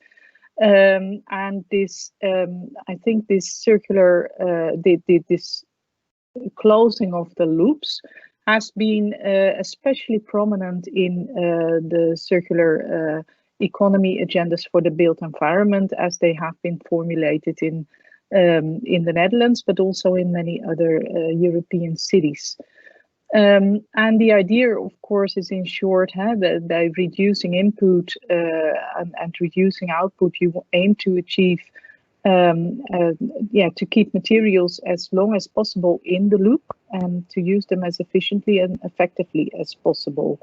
And we have this R ladder or waste reduction hierarchy to guide us in this. And this is a waste prevention ladder that has been introduced already in the 1980s in not only in Dutch policy making, but also on a European level. And this hierarchy thinking is also dominantly present in the way we presently approach circular building policies and circular policies for the built environment. And of course, the assumption of it all, of circularity, is that if we have scarcity of resources, this will create economic incentives for circular economy. And now one of the big questions is, of course, is this scarcity, whether it can be a natural scarcity or an artificially created one, is it already there, or do we need some additional interventions to create such scarcity? Our current policies on the built and circular economy policies in the built environment, they focus especially on supply chains and waste reduction, looking at buildings and infrastructures essentially as products. So it's really the supply chain perspective with the emphasis on optimizing current supply chains that dominates current policy making and initiatives. And what we see is that this invokes that we start working from the waste prevention hierarchy ladder upwards. So we start at the bottom. So we start at the easiest parts, the low-hanging fruit. And by focusing on waste streams and the production, the prevention, not so much perhaps the prevention of waste streams, but the reuse of waste streams, we come to low-value solutions like recycling and recovery, and with the waste to energy, for example. And this results in lock-ins in our economy because we still produce these waste products, but we still use them in another way, which sort of legitimizes the production of this waste and creates this lock-in. And it also leads to a rather technological focus of this whole circularity paradigm, focusing on life cycle analysis, multiple flow analysis, input-output analysis, and trying to optimize these change and reusing these waste streams as good as possible. And that debate and those solutions that are being developed are being developed rather independent from cities and citizens. And it's also rather disconnected from any other urban agendas that promote highly densified urban growth at the moment. And these still call for the building of lots of new housing in order to meet this residential demand, especially in the bigger cities. But these planning and construction agendas are somehow disconnected from these more circular agendas. If you look at current circular city policies, we have a different view. From cities, they have focused on circular policies, but they soon redeveloped these into circular building policies, focusing on the supply chains of the building production. And when you look from a circular city perspective, you see much more bottom-up driven agendas and initiatives in search for affordable, inclusive and sustainable cities. And creative city makers are often in the lead together with local businesses and proactive citizens, really looking for solutions that make that improve their daily living environment and also improve the accessibility and affordability of their daily living environment while making a contribution to sustainability as well. So it's here are still some things from my other slide. So it's this connection between these creative city makers and these local businesses. They really provided another perspective, and the reuse, for example, of urban waste streams is much more focused on a local reuse and the local facilitation also of such opportunities. If you look at COVID, what kind of opportunities does it give to help our circular cities policies and circular building policies to meet? We see an awareness a growing awareness of the role of place in supply chains, whereas the role of place in this circular building policy dominated agenda is out of focus. It is not really concerned. Here the role of place suddenly becomes part of the agenda again, and we have seen that with the how do you say it, the intermittence of supply chains with the locking down of economies globally. We see the value, or citizens have seen the value again of local supply and the local resupply and local remanufacturing of products. Again, this also means that there should be places available to make this happen. And what you see with the residential agenda that dominates urban development policies to a big extent, you see these places for collection and reproduction, remanufacturing, you see them being pushed out of the city. So if you don't have any places to make this circular economy happen, then it will become very difficult. It also shows that this role of place also needs cities and city governments especially to fulfill a role to make this happen as well.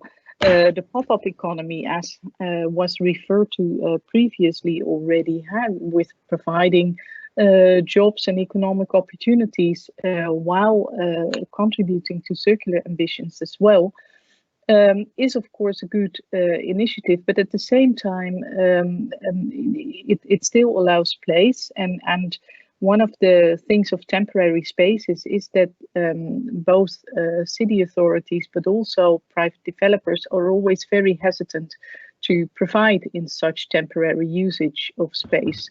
And the question is, well, how can we adopt it on a more permanent basis in our planning policies to make this happen, to make these temporary places a more permanent part of our planning policies without being inadaptive. So how can we make it temporary while being adaptive, while supporting it as well? So there are a bit tensions in there.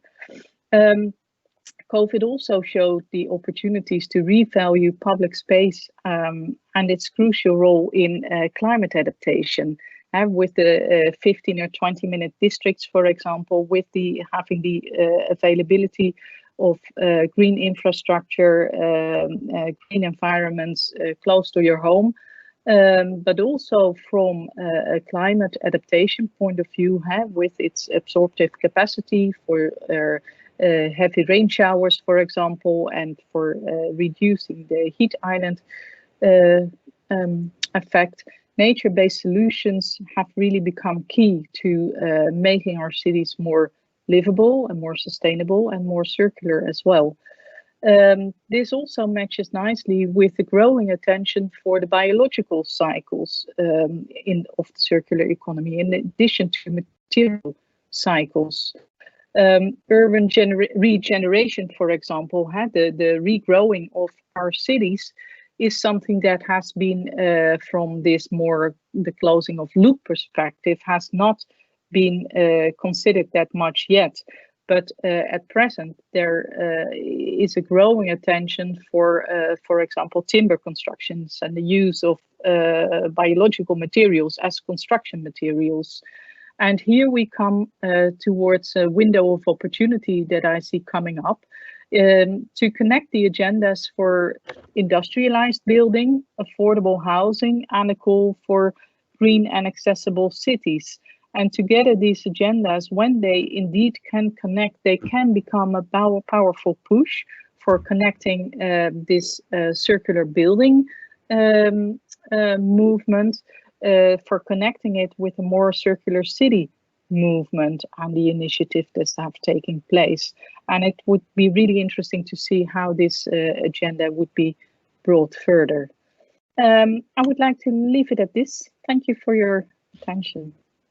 Thank you very much, Ellen, indeed, for another clear and comprehensive presentation. Which actually builds upon previous elements, as you rightly said. I would like to reflect again on 3 elements and see what you think about those to have a kind of a more interactive approach. So I really like in your presentation this focus on the fact that circular economy has indeed been well understood in the built environment. So you explained quite well how the material flow and the different waste prevention hierarchy functions. But then you actually point out something that I see happening every day. So this mislinkage with the more common economic agendas.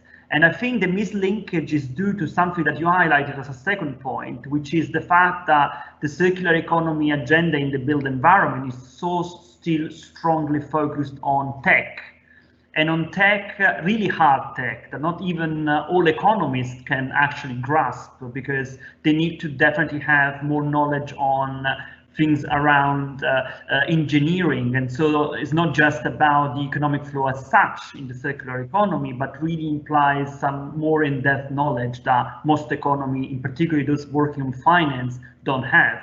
And also your point that the fact that tech is in the circular economy debate is completely detached from citizens.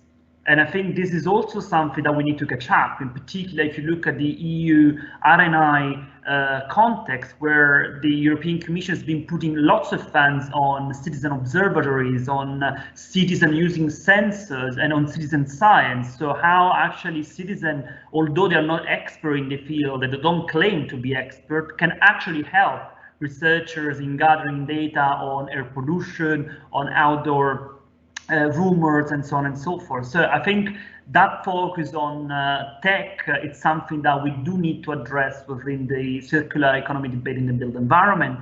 And last but not least, the role of nature-based solutions to actually help the built environment to be more circular, not only in terms of climate mitigation, but also in climate adaptation and resilience, in particular when it comes to health and well-being. And here I will have actually a direct question, which is for someone who is an economist, so no other backgrounds attached, but more based on empirical observation. We see the huge demand of COVID, in particular due to the lockdown approach, for having a garden or having a balcony or having a much more direct, let's say, access to green spaces, in particular in those countries where the lockdown has been very rigid, such as Spain, Italy, and France.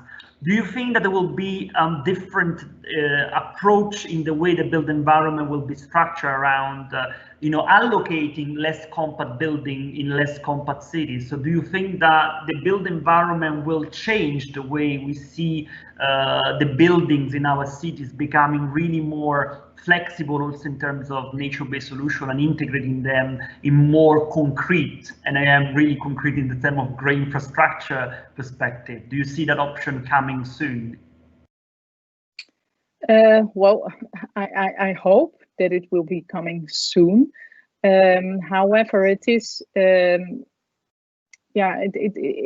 think it is a challenge what the economy will bring us in the near future, because what you see now is that the real estate agenda is really driven by the large capital, global capital markets.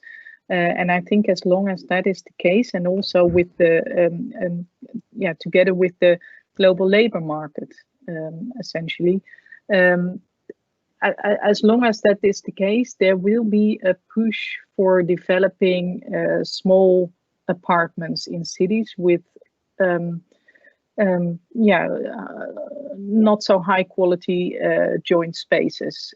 So really small living spaces for users, a few joint spaces, but of low quality, and the public spaces and the outdoor spaces are not considered at all. And what you see at the moment is that especially city governments are really running behind in this development of how to protect this new precarious group, which has insecurity of tenure as well as insecurity of labor, and how to provide for a good living environment for this group. And I think if this globalization of the labor and market and the real estate market, as long as it continues, it will become difficult to bend this this movement or this development. If it does change, however, or if there is a sort of leeway giving space for developing alternative arrangements and to think of alternative solutions to produce affordable housing with sufficient green spaces as well in whatever way, that could be that could really provide an opportunity. However, we do need to think of I think one of the other issues that you addressed as well, with the focus on technology and the economies of scale and the disconnect from citizens, it also has to do with our idea that we always want to bring solutions quickly to the market, and therefore we always look for this possibility to scale up. But with the scaling, the dimension of scaling up and speeding up, there also comes a sort of inherent bias towards technological solutions and towards scalable solutions. So I think we also need, and that is what you see in these bottom-up movements especially happening, that you see a bit of slow urban development movement preparing solutions or developing solutions that work on a very local level, but which are not scalable. And that is somehow a way of working that our current institutions are not fit to, and that also from policymakers, from subsidy grantors, and we always look for these speeding up and scaling up. And as long as we don't let go of that, it is very difficult to develop these other types of solutions.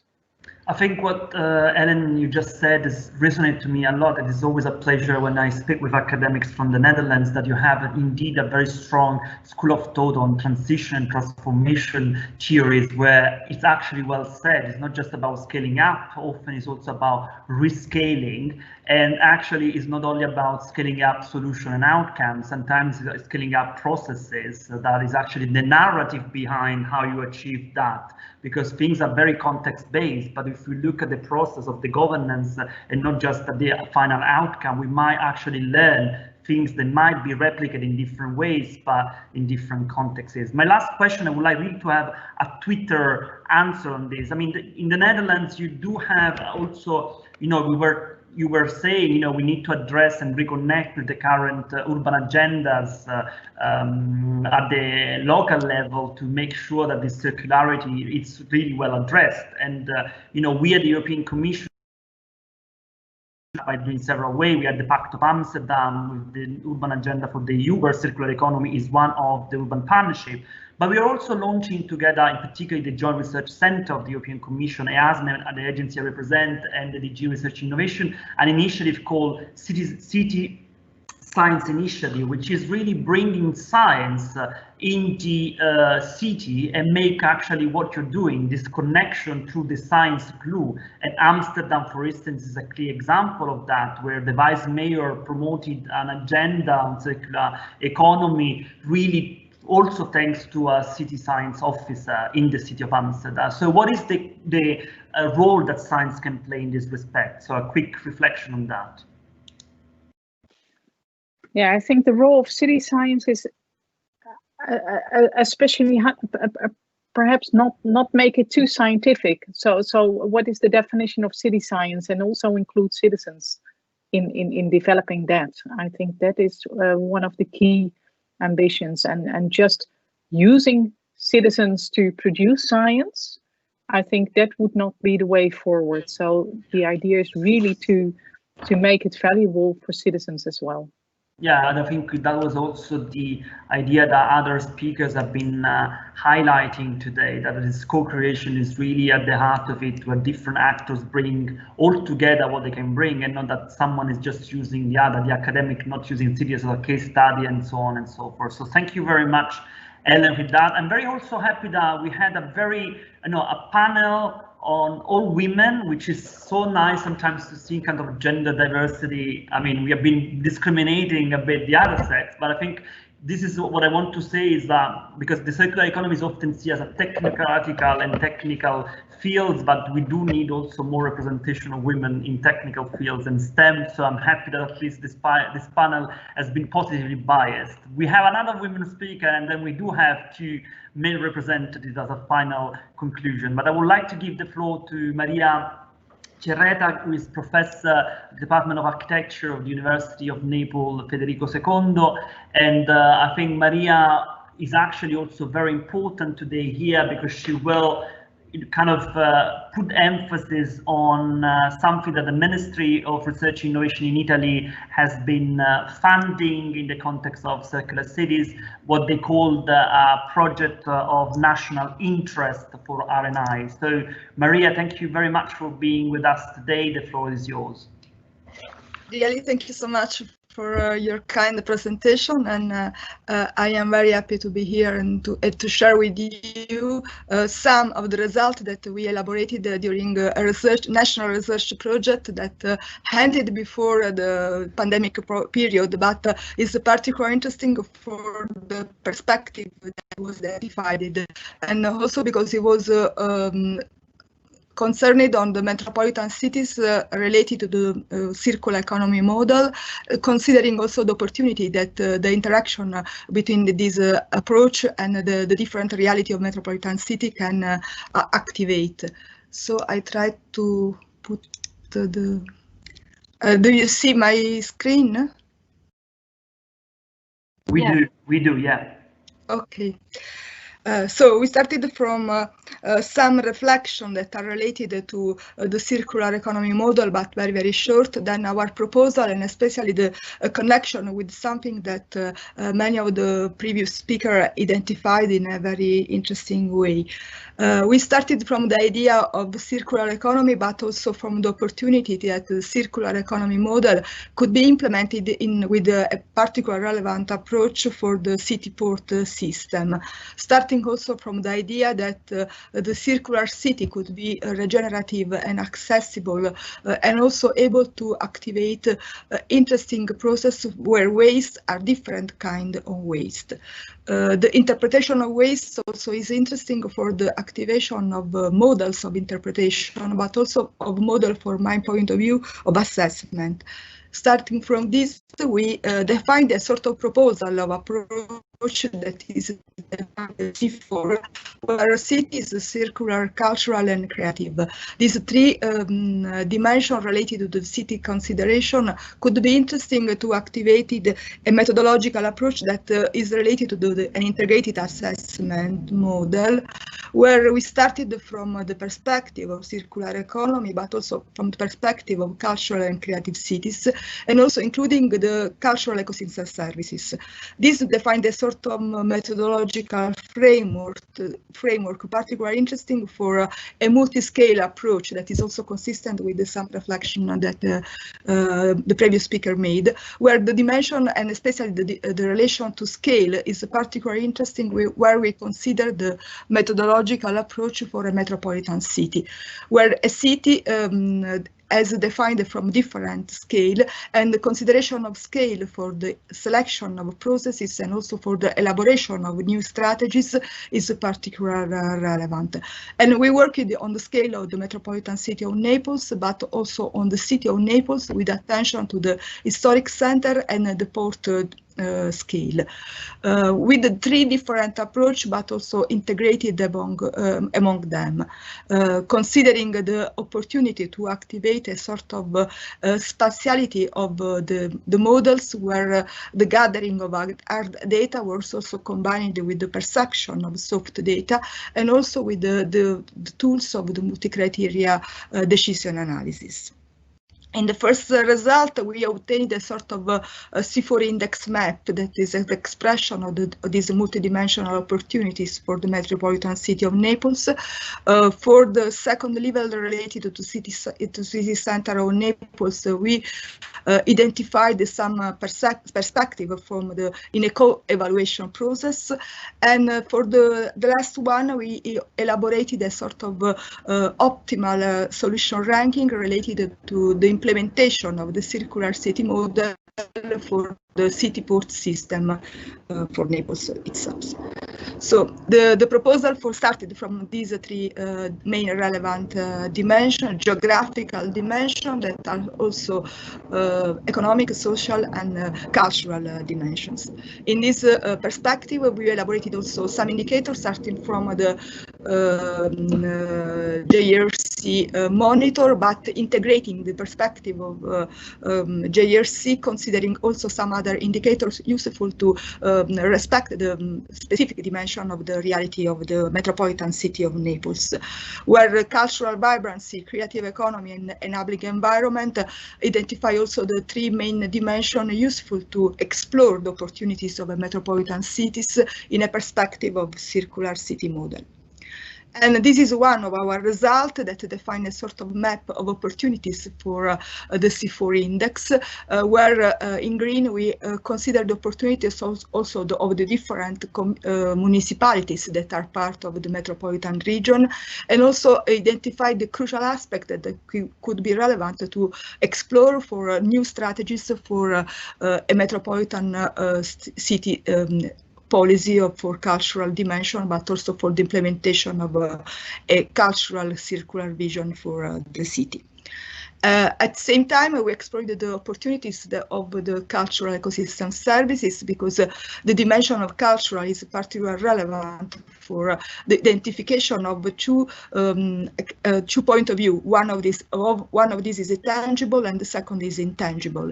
And the interaction between these two dimensions could be relevant for the identification of values. So define a new geography of values for the cities. And in this way, we started from some classical perspective of tools that consider the combination of soft data and hard data, and starting also for the integration of a survey that we explored in the city of Naples, and also with the tools of the participatory GIS for a co-evaluation approach. In this, we obtained two different maps that are the result of the tangible values map, but also the intangible values map perceived by the communities of the city of Naples, considering also as a starting point for the identification of the opportunity to select some enabling areas where cultural opportunities can be activated. Starting from the dimension of the port city systems, that was particularly interesting for a dimension of city where the open to the sea and also to opportunities that the sea can activate for a classical city is relevant for the opportunities also of a new port. And we elaborated a methodological processes of assessment that started from two alternative strategies studied in our university, one from the Interdepartmental Research Center in Urban Planning, Alberto Calzabini, and the second by the second level master in Planning and Sustainable Design of port areas. And these two alternatives are a way to explore the opportunities to implement the circular city model, considering three main urban areas, the urban classical definition, the maritime areas, and also the hybrid area, that is the interaction, the expression of interface among these two, between these two areas. And in this also we selected some actions, starting also from a three-year dimension useful for explore the opportunities of the JRC model, implementing the opportunity to identify how to implement this model at the port city system. And we defined also a list of different action, but starting from this list of action that are related to the 3 different areas, we selected the indicators able to assess the opportunities with the particular attention to the circular dimension, but above all to the cultural dimension. And the result used by 2 different methods that are typical of multi-criteria analysis, the NP method, analytic network process, and also the PROMETHEE method, are useful to implement, for one side, the priority of impact, and between a portfolio of regenerative design strategies, and the second, to select the optimal action able to give an answer to the different questions, and above all to reflect the different kind of indicators that we have selected. This is an example of the different workshops that we arranged in order to identify the priorities, collecting the different point of view, and then we obtained 2 different ranking of action, and we selected then a core set of action useful to implement the opportunities that started from the 2 alternatives in order to define a new strategies able to combine the 2 interests, but above all to explore the opportunities of some action that could be able to integrate a particular approach that is related to the cultural economic zone. And in this, so we obtained a ranking of combined action, and also the concertation of the priorities starting from the different point of view of actors that we involved in our decision-making process, expert, but also testimonial of lay knowledge. All for the conclusion, our C4 approach is useful to understand the city-port dynamics in a circular economy perspective, but also is a way to explore the opportunity of multi-scale decision-making process, and also to integrate a different domain, including a plural perspective, and also the opportunity to identify the synergistic relationship among different action, and also to explore the opportunity for a transformative strategies for a city-port system where culture, creativity, and economic dimension circular economic dimension can cooperate for realize a sustainable cities and community. Thank you so much.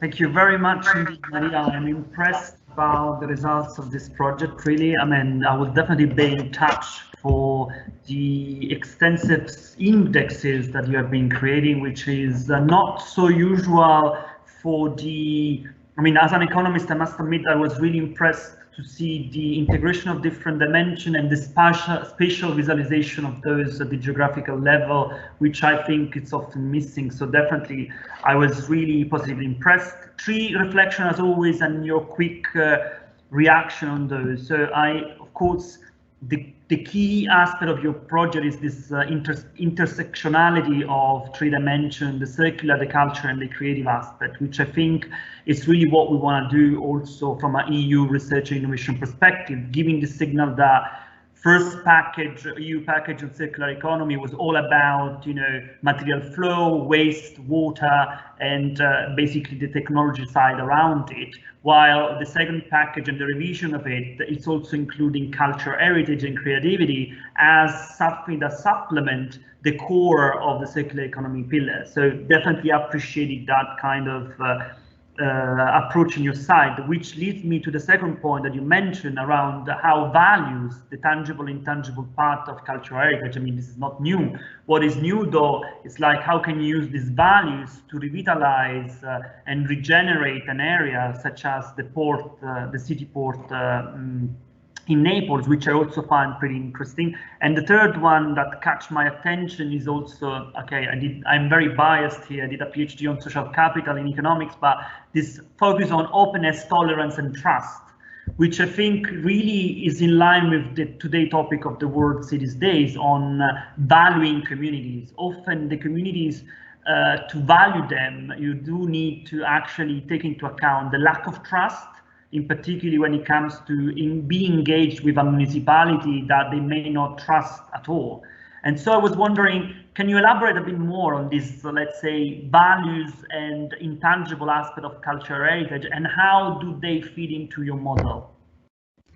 Okay, really interesting your reflection, because they open a new opportunities for continue our work, because the idea is to identify in which way the opportunities that the reality of the different scale of our case study could be explored, but also used for a policy that could be related to many different levels, and also considering main different perspective, and especially for the perception of values, we explored also the identification of values starting from the preferences of the stakeholders, but also from the communities of our realities, in a process that could be defined of a co-evaluation, because it's a collaborative evaluation related also to opportunities to identify from the perspective of each one the relevance, and also the selection of some indicators, but also the construction of new indicators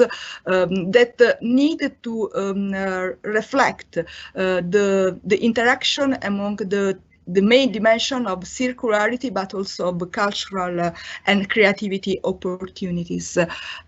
Also considering the need to overcome the concept of waste only in a traditional way, because also human capital is a waste. And in the reality of Naples, we have many different expressions of this waste of human capitals. So this is a way to build a new social capital, but also to identify a perspective of the resilience that could be transformative in a real context, in a new strategies, but with the concrete action.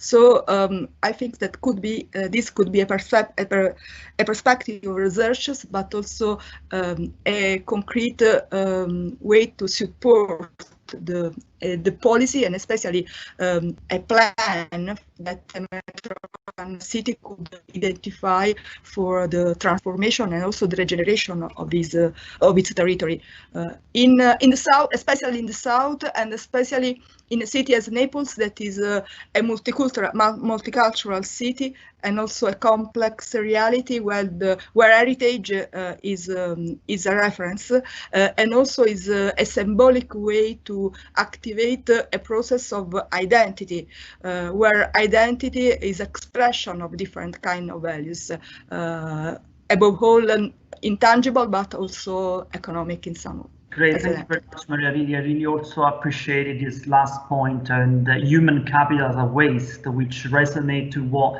Joanna Williams was saying at the beginning from London on the loss of jobs creation and destruction during the COVID-19 pandemic. So thank you very much. We keep going with our virtual trip from Naples. We go to Coimbra. I'm happy to see Gonzalo Contomuniz, who is a professor at the University of Coimbra, but also coordinator of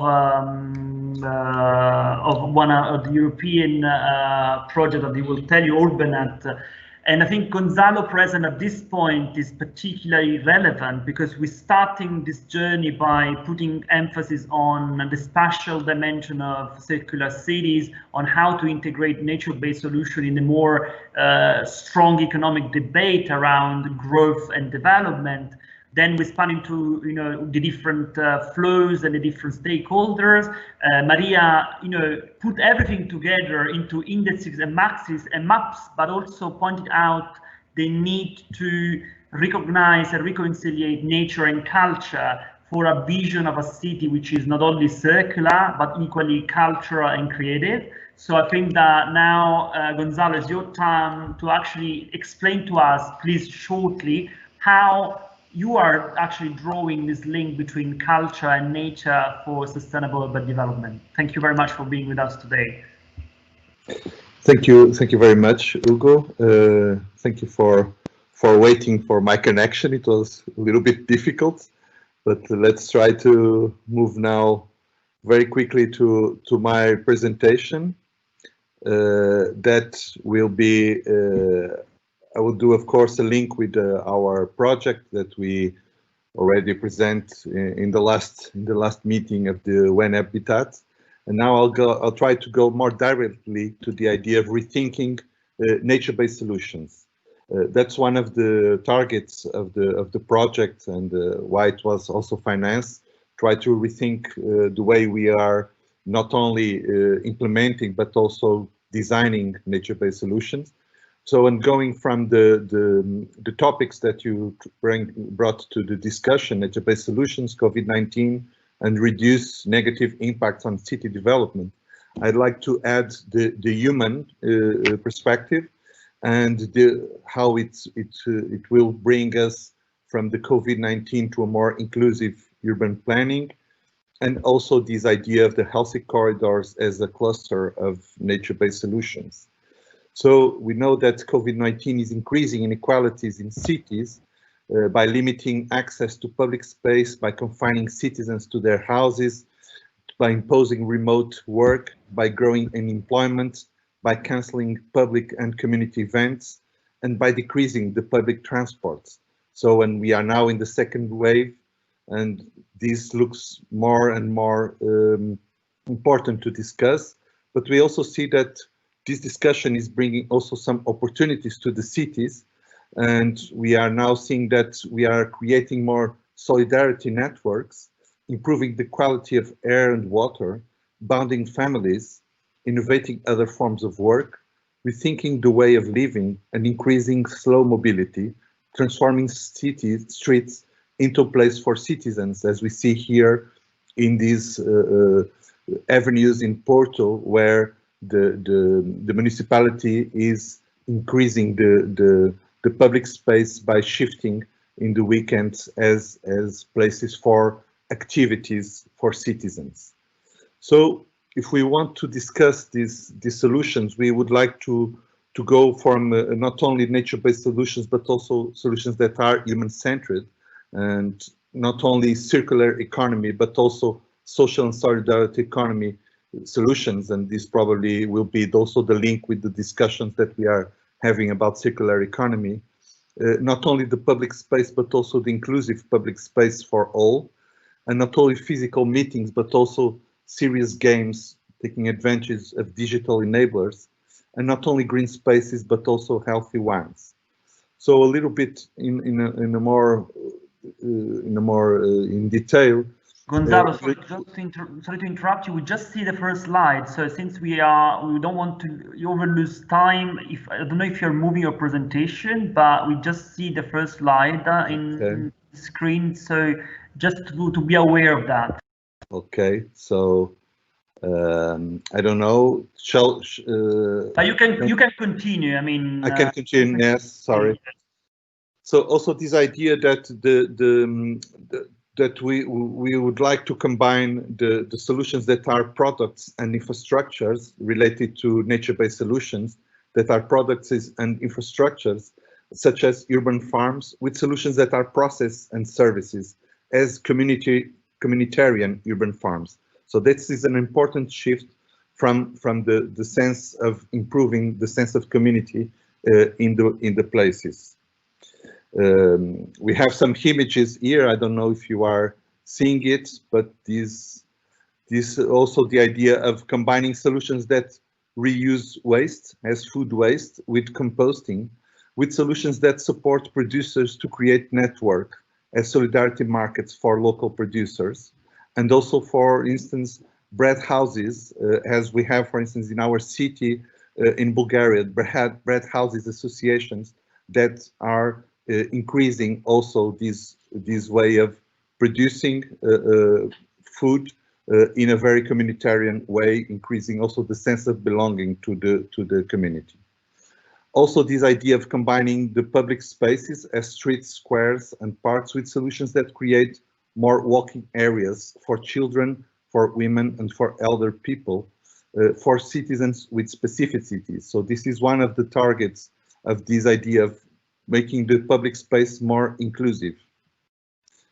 As we see here, these streets that is occupied by games for children during the weekends. I don't know if you are seeing or not, but you can imagine. We will upload, you can keep talking, we'll upload the presentation from one of the event organizer. You just tell us which is the slide number now? Oh, I don't have the number. Where are you in terms of? So I'm, so let's go 7. Okay, 7, that's fine. You can keep going. Okay, now can move, please. Fast. Okay, you can have a little bit of these images that I talk. You can continue. Please continue. Bread houses. Okay, one more. And here, okay, we are here with the children playing games in the cities, and this is an important contribution for the discussion on this. So combining participatory activities with digital enablers, this has been a target for all the projects that were running in the city, activating living labs. And now that with the COVID-19, they are blocked for that. So how we move for digital enablers, a series of games that can bring us, still involving especially young people in the decision-making process. Can you move, please? Yes, this is our Super Barrio produced by our partners from IAC, where we are trying to activate the discussions about the cities with the digital enablers, playing but also contributing to this co-design and co-rethinking their cities through nature-based solutions. Please, one more. So also the importance of combining urban parks with cultural activities to promote sense of belonging, has, for instance, informal amphitheaters. Can you move? One more, yes. So this is an amphitheater with reusing the trees that were cut, that were old trees. And this is close to a farm in Siena, in our partner city in Siena, where people are invited to combine cultural events with a urban farm in the social housing neighborhoods. Please continue. Okay, and this is to conclude our proposal of this cluster of NEBS, this healthy corridor that combines human-centered approach, solidarity economy, inclusive public space for all, cultural activities, digital and serious games, all them promoting the sense of well-being. So thank you and sorry for this. Thank you very much, Gonzalo. I think your presentation actually came at the right moment, because you also highlighted a bit more the role of the digital component when making this integration between social culture and nature-based innovation. And the COVID-19 pandemic indeed showed us how important that, of course, element is. And today we had a bit of a proof of the digital divide across different countries and cities around the world. So I think we definitely need to work on that, improve that. One question that I do have, please, a brief answer for you is, you showed the Super Barrio methodology, which I believe is very interesting, in particular because through digital solution, it allows also to visualize the area of implementation and how citizens can play with that. You know, Urbinat is also working a lot of behavioral games and behavioral mapping. How much of that will be reflected in your analysis through the digital forms? Because one thing is living the city through normal, in a normal way as we used to experience before COVID. Another way is just to experience the city through a digital tool. Do you think there will be a change in the way your project will evolve due to the COVID-19 pandemic? Yes, it is. It has been a challenge. We believe that we have to also use always multi methodologies. So it's difficult to go only to use only the digital one. So we try to combine, for instance, walking in the area, short with small groups, and then we do the activity with the digital game where people propose their solutions, being also in relation with their experience.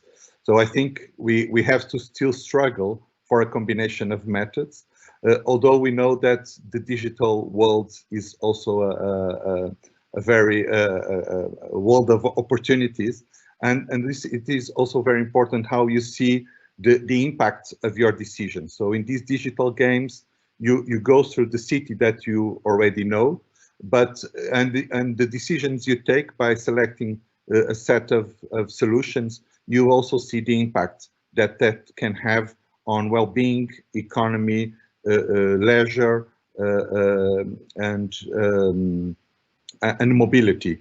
So it's also interesting to see this relation between your decisions and the impact they have on the environment.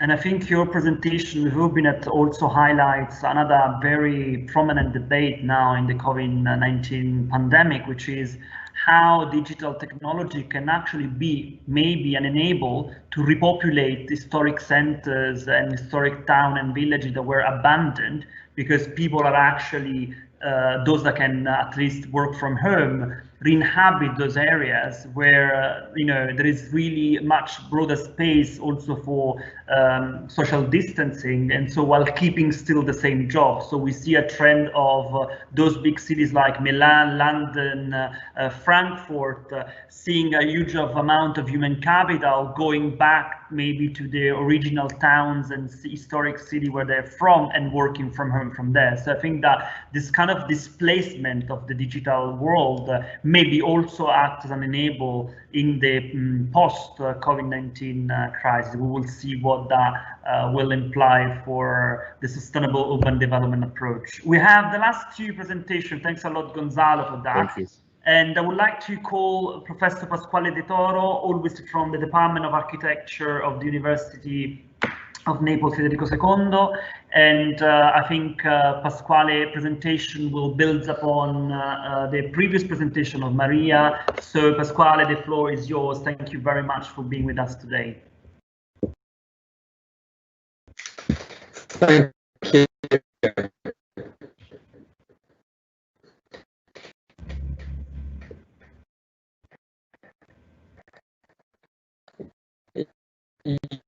Yes, I try to share the screen, and you were right. My question is, you can see. Yeah, we can. Can you see my screen? Okay. We can see your screen, but not yet the presentation. And your connection is a bit unstable, I'm afraid. Okay, we can see it. Yeah, I can. Yes. Okay. I entitled this presentation "Circular City and the COVID-19 Context." If you go in internet, you can find a lot of reports about circular cities. For instance, you can see Rotterdam, Glasgow, London, Prague, Amsterdam, Paris, and so on. But the same is if you try to find a sustainable city or resilient city or whatever. The problem is what is a circular city. If you read this paper about Professor Fusco Girardi and Francesca Nocca moving towards the circular economy city model, you can definitions of a circular city. And the circular city incorporates the principle of the circular economy, but it's not a simple sum of urban circular economy projects. Luigi and Francesca say. And the problem is a question about material and energy flows, but the circular city is a model that allows to fight two crises, the social inequalities and the ecological crisis, in order to guarantee the social well-being and the quality of life of all its inhabitants. And this concept of circular city is important in the 19 pandemic. We have a document by the Italian government about the post crisis that have several points that also concern the structure and of the cities. For instance, there is the need to grow, but also at the same time to preserve green areas, reduce soil consumption, and so on. So this means activate generation, new urban regeneration. And for this perspective, we can find a sort of contradiction between the need to reduce soil consumption, which produce, of course, densification, and the need for growing the space of the city. So the problem is that the city can expand itself from a functional point of view, but through the supply of new services without expanding itself physically. The idea is to work on urban planning standards. The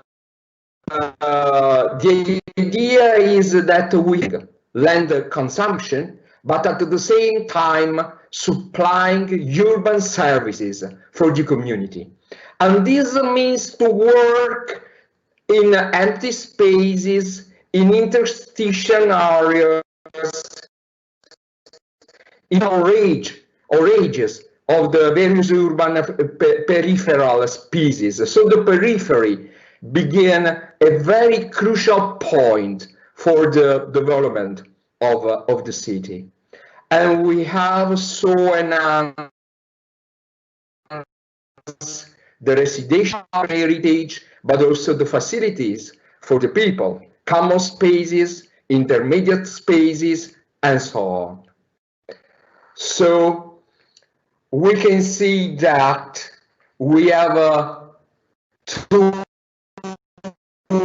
operate in the logic of guaranteeing physical distancing for fighting the virus, but not allowing the community distancing. This means that the community must be close, also if the persons are maybe distant. And we have worked about this concept with this project, redesign from the fragmentation of the spaces that Maria spoke about in her previous presentation. In a quarter, a peripheral quarter of Naples, linking the need of the port area to grow and the need of the community, of the citizens, to have more and more public spaces. This is a first project. We have 3 alternatives. This is another one in which, as you can see, we have worked about the green spaces, but also pedestrian areas and so on. This is the same project in which we have worked on the regeneration of a cultural heritage of the area and creating lots of spacing for the people. So reducing, in one word, the conflict between the port and the city. The city go into the port area and with new public spaces. Here you can see the beach, the park, some promenades, and so on. This was, I think, of that civic engagement of university you spoke before, because we worked together with the port, but together with the municipality, And we think that now, when we are fighting the pandemic, these results, these ideas can be particularly useful. Thank you for your attention. Very much indeed, Pasquale, for your very nice also visually presentation. I think what you highlighted in terms of new spaces is crucial, Yeah. in particular on how make the link between an infrastructure like the port and the rest of the city, so that the port is not just a merely infrastructure, but is part of the urban connectivity that you mentioned several times. So thank you very much, and I think we will have the last speaker from the University Thank you. of Milan Federico II, Professor Emeriti Massimo Villone, who actually will complement the last kind of a picture from Naples that we got from both Pasquale and Maria. Professor Villone, thank you very much indeed for being with us. The floor is yours. Thank you. Can you hear me? Yes, we can. Thank you. Okay, thank you. Well, I think our starting block should be the growing awareness that we are approaching a breaking point in a way. The exploitation of natural resources, the increasing pollution of air and water, climate change, it's all coming to a point beyond which there will be no possibility of reversing the damage which is being made now. Our question, our basic question, arises from the fact that we are making choices today which will be paid for by our children and grandchildren, so to speak. So how do we steer policymakers, rule makers, legislators to choices which will minimize or cancel the spillover at the expense of future generations? Where do we look for an answer? In all legal system, you will look in the first place to the Constitution. And most modern constitutions give a solid protection to environment in many ways. The constitutional formula may even mention our responsibility towards future generations. That happens, for instance, for the constitution of the German constitution, that's Article 20A, which states that environmental protection, including men and animals, is a responsibility of the state towards future generations. This formula was introduced in 1994 and further modified in 2002. On the other hand, we may have constitutions in which the environment is not mentioned at all. That was the case for the Italian constitution in the original text of 1948. The word environment at that time was not even in the dictionary, I think, but it was introduced in our constitution with a major reform in 2001. But would it be correct to say that in the meantime, in those 50 years and more, there was no constitutional protection for environment in the Italian system? No, that would not be correct, because the Constitutional Court, drawing from several different provisions of the Constitution, construed a widespread, far-reaching protection for the environment. Some landmark cases dating us back in 1987, more than 30 years ago, even encompassing biodiversity, which is one of the most modern, let's say, aspects of the environmental protection. So what I want to say is that we must look not only at the written text of the Constitution, but at the constitutional state of the art, so to speak, encompassing the possibility of constitutional courts, Supreme Courts, or any other court, independent judges, let's say, which have the power to strike down or not to apply a law or an act of a public authority running against the environment and disregarding in any ways the environmental protection. And our problem and the problem we have been facing this morning in our discussion, is how we ensure the effectiveness of constitutional provisions or principles. Because we must take into account that a constitutional protection is in most cases a goal to be pursued, a goal to be attained. So we must consider that a constitutional protection must be effective, and it may happen that it is not effective.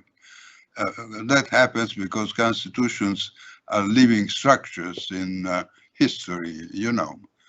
So we must check every day the state of their health, so to speak. Now, what I perceive here in our discussion today, that circular economy, circular cities, if they are going to be meaningful and not remain as an experiment on a limited scale, they are going to have a very deep economic and social impact. They touch the lives of millions, many millions, and that means that they require a widespread and strong consensus. That we must keep in mind. And here, I think we perceive the role of university, research centers, scholars, organized groups, associations, proactive citizens, and so on. But we must remember that whatever we may propose, it must be felt as doable, as a practical answer to real problems, a solid ground for investing money and efforts, not to answer to tomorrow's dreams. And all this needs consensus. Whatever we propose must pass through city councils, regional assemblies, state legislatures. And look, there is one thing to be learned in politics, and this I say from my personal experience as a member of the City Council of Naples for several years, for many years as a member of the Italian Senate. You may have the best proposal, you may have the best choice for the common good, but that does not mean that it will pass without a fight. That we must keep in mind. The moderator, our moderator said at one point, there must be more dialogue between architects and engineers, if I remember correctly. I like to add there must be an increased dialogue with politicians also. I think the role of the universities as consensus builders, perhaps a fourth function maybe, is quite important, because we don't only find there the most advanced research and learning, but we also find there the younger generations which tomorrow will pay the price of the choices we make today. They are more than anybody else interested in what we have to give, let's say. These younger generations will readily understand that environmental protection is aimed at minimizing or cancelling the price that they will have to pay. I just would like to add here that let's not forget that universities are governed by academic councils, and that could be a difficult arena in itself. Simona Tandelli, I think, said slowly changing. Students will be more readily available for change than academia. I can say that because, you know, I'm an emeritus, so I'm out of the fight. Coming to the European Union, now we have an occasion coming out of a pandemic, perhaps. The European Union is stressing the goal of green and digital economy, and that's exactly in the line we're following. And I must also underline that the European Union, generally speaking, has given a considerable amount of attention to environmental questions for some time now. But there is a strong pressure, we must understand this, in each state, let's put it this way, to have policies aimed at repairing the damage, so to speak. The European Union funds can be used to produce a significant change or to repair, restore what has been damaged. And of course, the vested interests in each country are pressing to limit the goal to restoring the damage, looking back, not looking forward. This is one significant risk, because of course it's the reassuring way. Given the strong pressure the pandemic is putting on political and social environment, of course the first answer could well be go back to what we know. It's happening in Italy. The fight is on this point, and I think it's happening in all states in the European Union. So, just two conclusive considerations. In most cases, we do not need new constitutional rules. Those we have may suffice, but we do need that those rules we have be made fully effective. That is a goal to be attained. And we may need institutional changes below the constitutional level, for instance, in the governance of cities and metropolitan areas. Some suggestion came out this morning from our speakers, and for that purpose, a special effort may be required from universities, research groups, scholars. We must translate scientific knowledge into political awareness and consensus. That's the crucial key, and that depends on us. We can do it. We have to so to speak, we have to fight this battle, knowing that it can be won and it can be lost. That will depend on us. Thank you. Thank you very much, Professor Villone. I really feel privileged and honored to actually having you on the panel to conclude this journey that we started this morning around 10:30. And I think you touched upon some of the key aspects that were indeed highlighted by other speakers. I want just to sum up and then ask you a question. So I definitely appreciate also building on your political career, as you explained, your emphasis on the fact that, yes, there are the constitutional laws, but actually laws comes also at different level of the regulations, and also including the EU regulation. Therefore, we do not need new rules, which is often the debate of, oh, let's add another rule, or let's go for simplification. And then the moment you go for simplification, you make rules even more complicated. So I definitely take your point on that. And I also really like the fourth missions of a university as a consensus builder. And I would add on that consensus, of course, not built on populist ideas, but consensus built on science. And therefore, new citizens in terms of students attending university to have actually their own critical thinking, but based on scientific knowledge. And as a representative of person that work for European Commissions, I think, okay, we are not, of course, a perfect institution, but we definitely need, we did quite a huge amount of fostering the debate within university for the civic mission. Even now, if you look at the program Horizon Europe, universities are really asked to work with a multiple stakeholder perspective. That's because it's a natural ask of the complexity of our world. And I don't think that an intellectual in the ivory tower can just do a proper research by being completely detached from the reality that they are analyzing. So I think you really provided us with great reflections also on the fact that a circular city to be really effective needs to involve millions.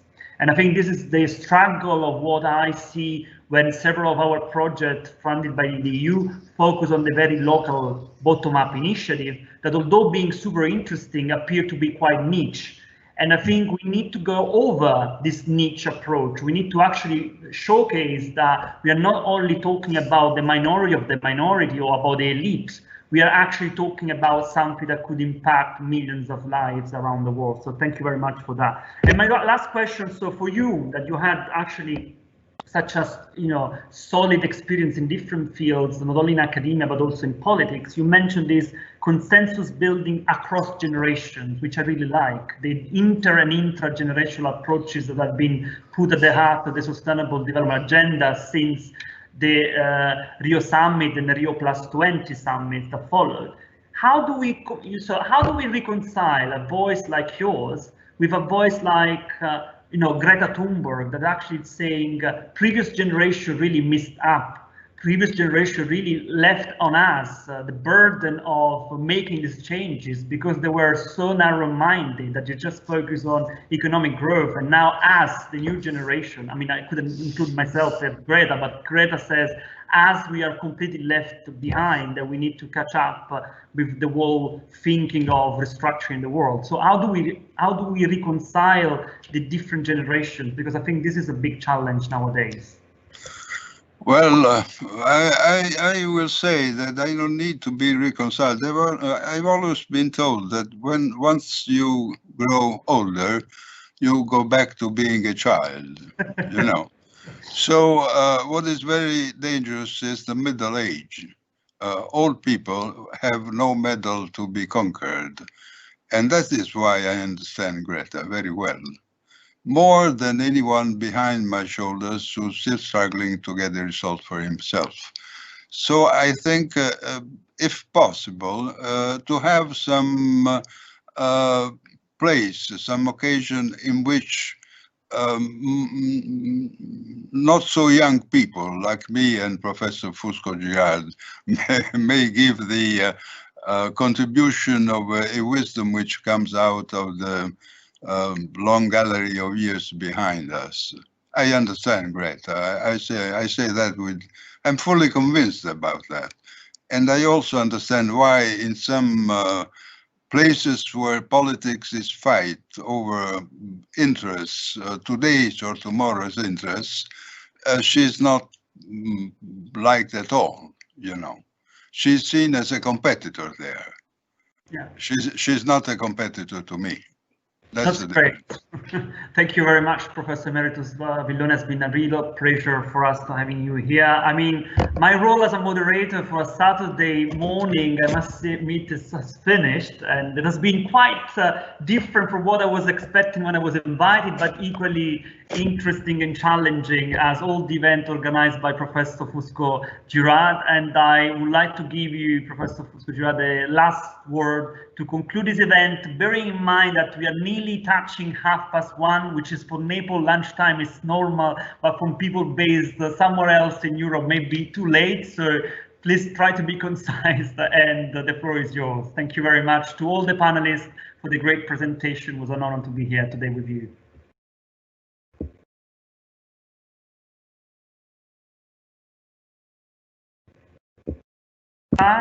Do you want to add something? Luigi? Ingegnere Barone, può accendere il microfono al professore, per favore? Sì. No, lo può accendere solo da solo. Professore, deve unmute yourself.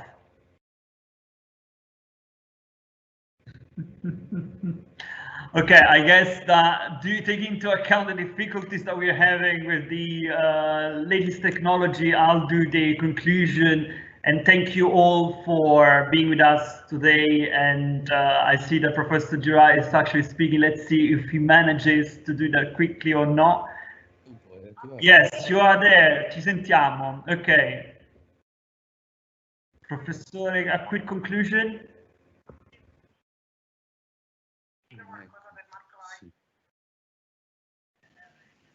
I cannot see it. I think we are done with the timing. Yes, Girard is here. Okay, the microphone is working. No, l'ho già sputtanacchis. Dottore, può parlare. Professor, yeah, is there. Can you please say something to conclude, please? Thank you.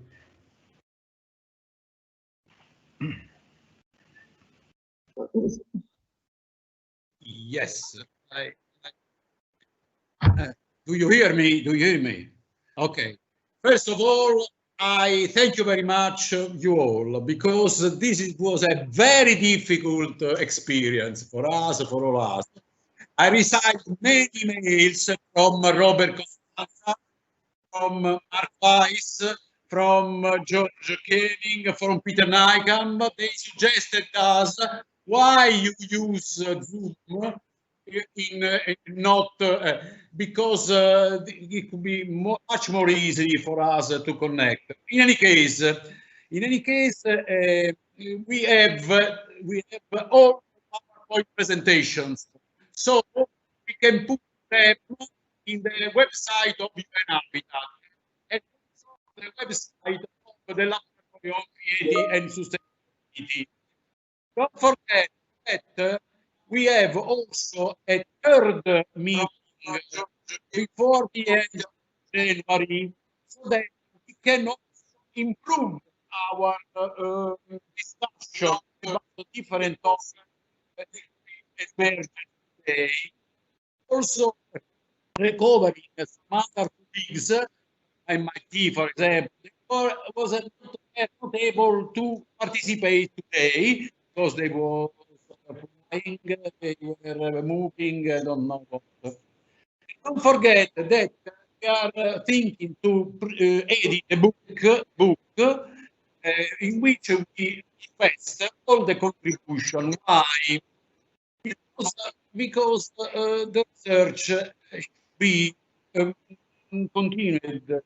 We have to analyze better some specific topics. For example, the notion of circular economy is not, as a matter today, is not only linked to the ecological perspective, is also linked to the integration of social, human, and cultural dimension. It is not linked only to closing the loops or to avoiding waste. It is linked in a very, very interesting direction, and we should be able to go more in depth in this integration, because I think that the social economy, the we economy, the reciprocal economy, the cooperative economy could be integrated in this great framework of circular economy. A second example, the circular city. Dear friend, the circular city is the regenerative city. Is the city is able to enhance, not only conserve, but also to enhance ecosystem services, for example.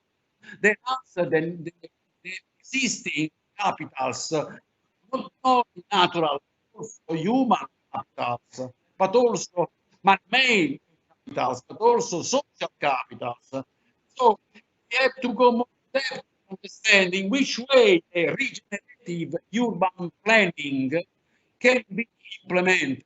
For example, starting from the public spaces that are spaces not only of beauty, but also space for catalyst for the change, for the cultural change, but also for giving us more health, well-being condition, because don't forget that we have also a very clear manifesto for the coming from the World Health Organization about the living cities, and we should go in there to understand the meaning and the tools for improving in this direction, in this integrated direction, the notion of circular model.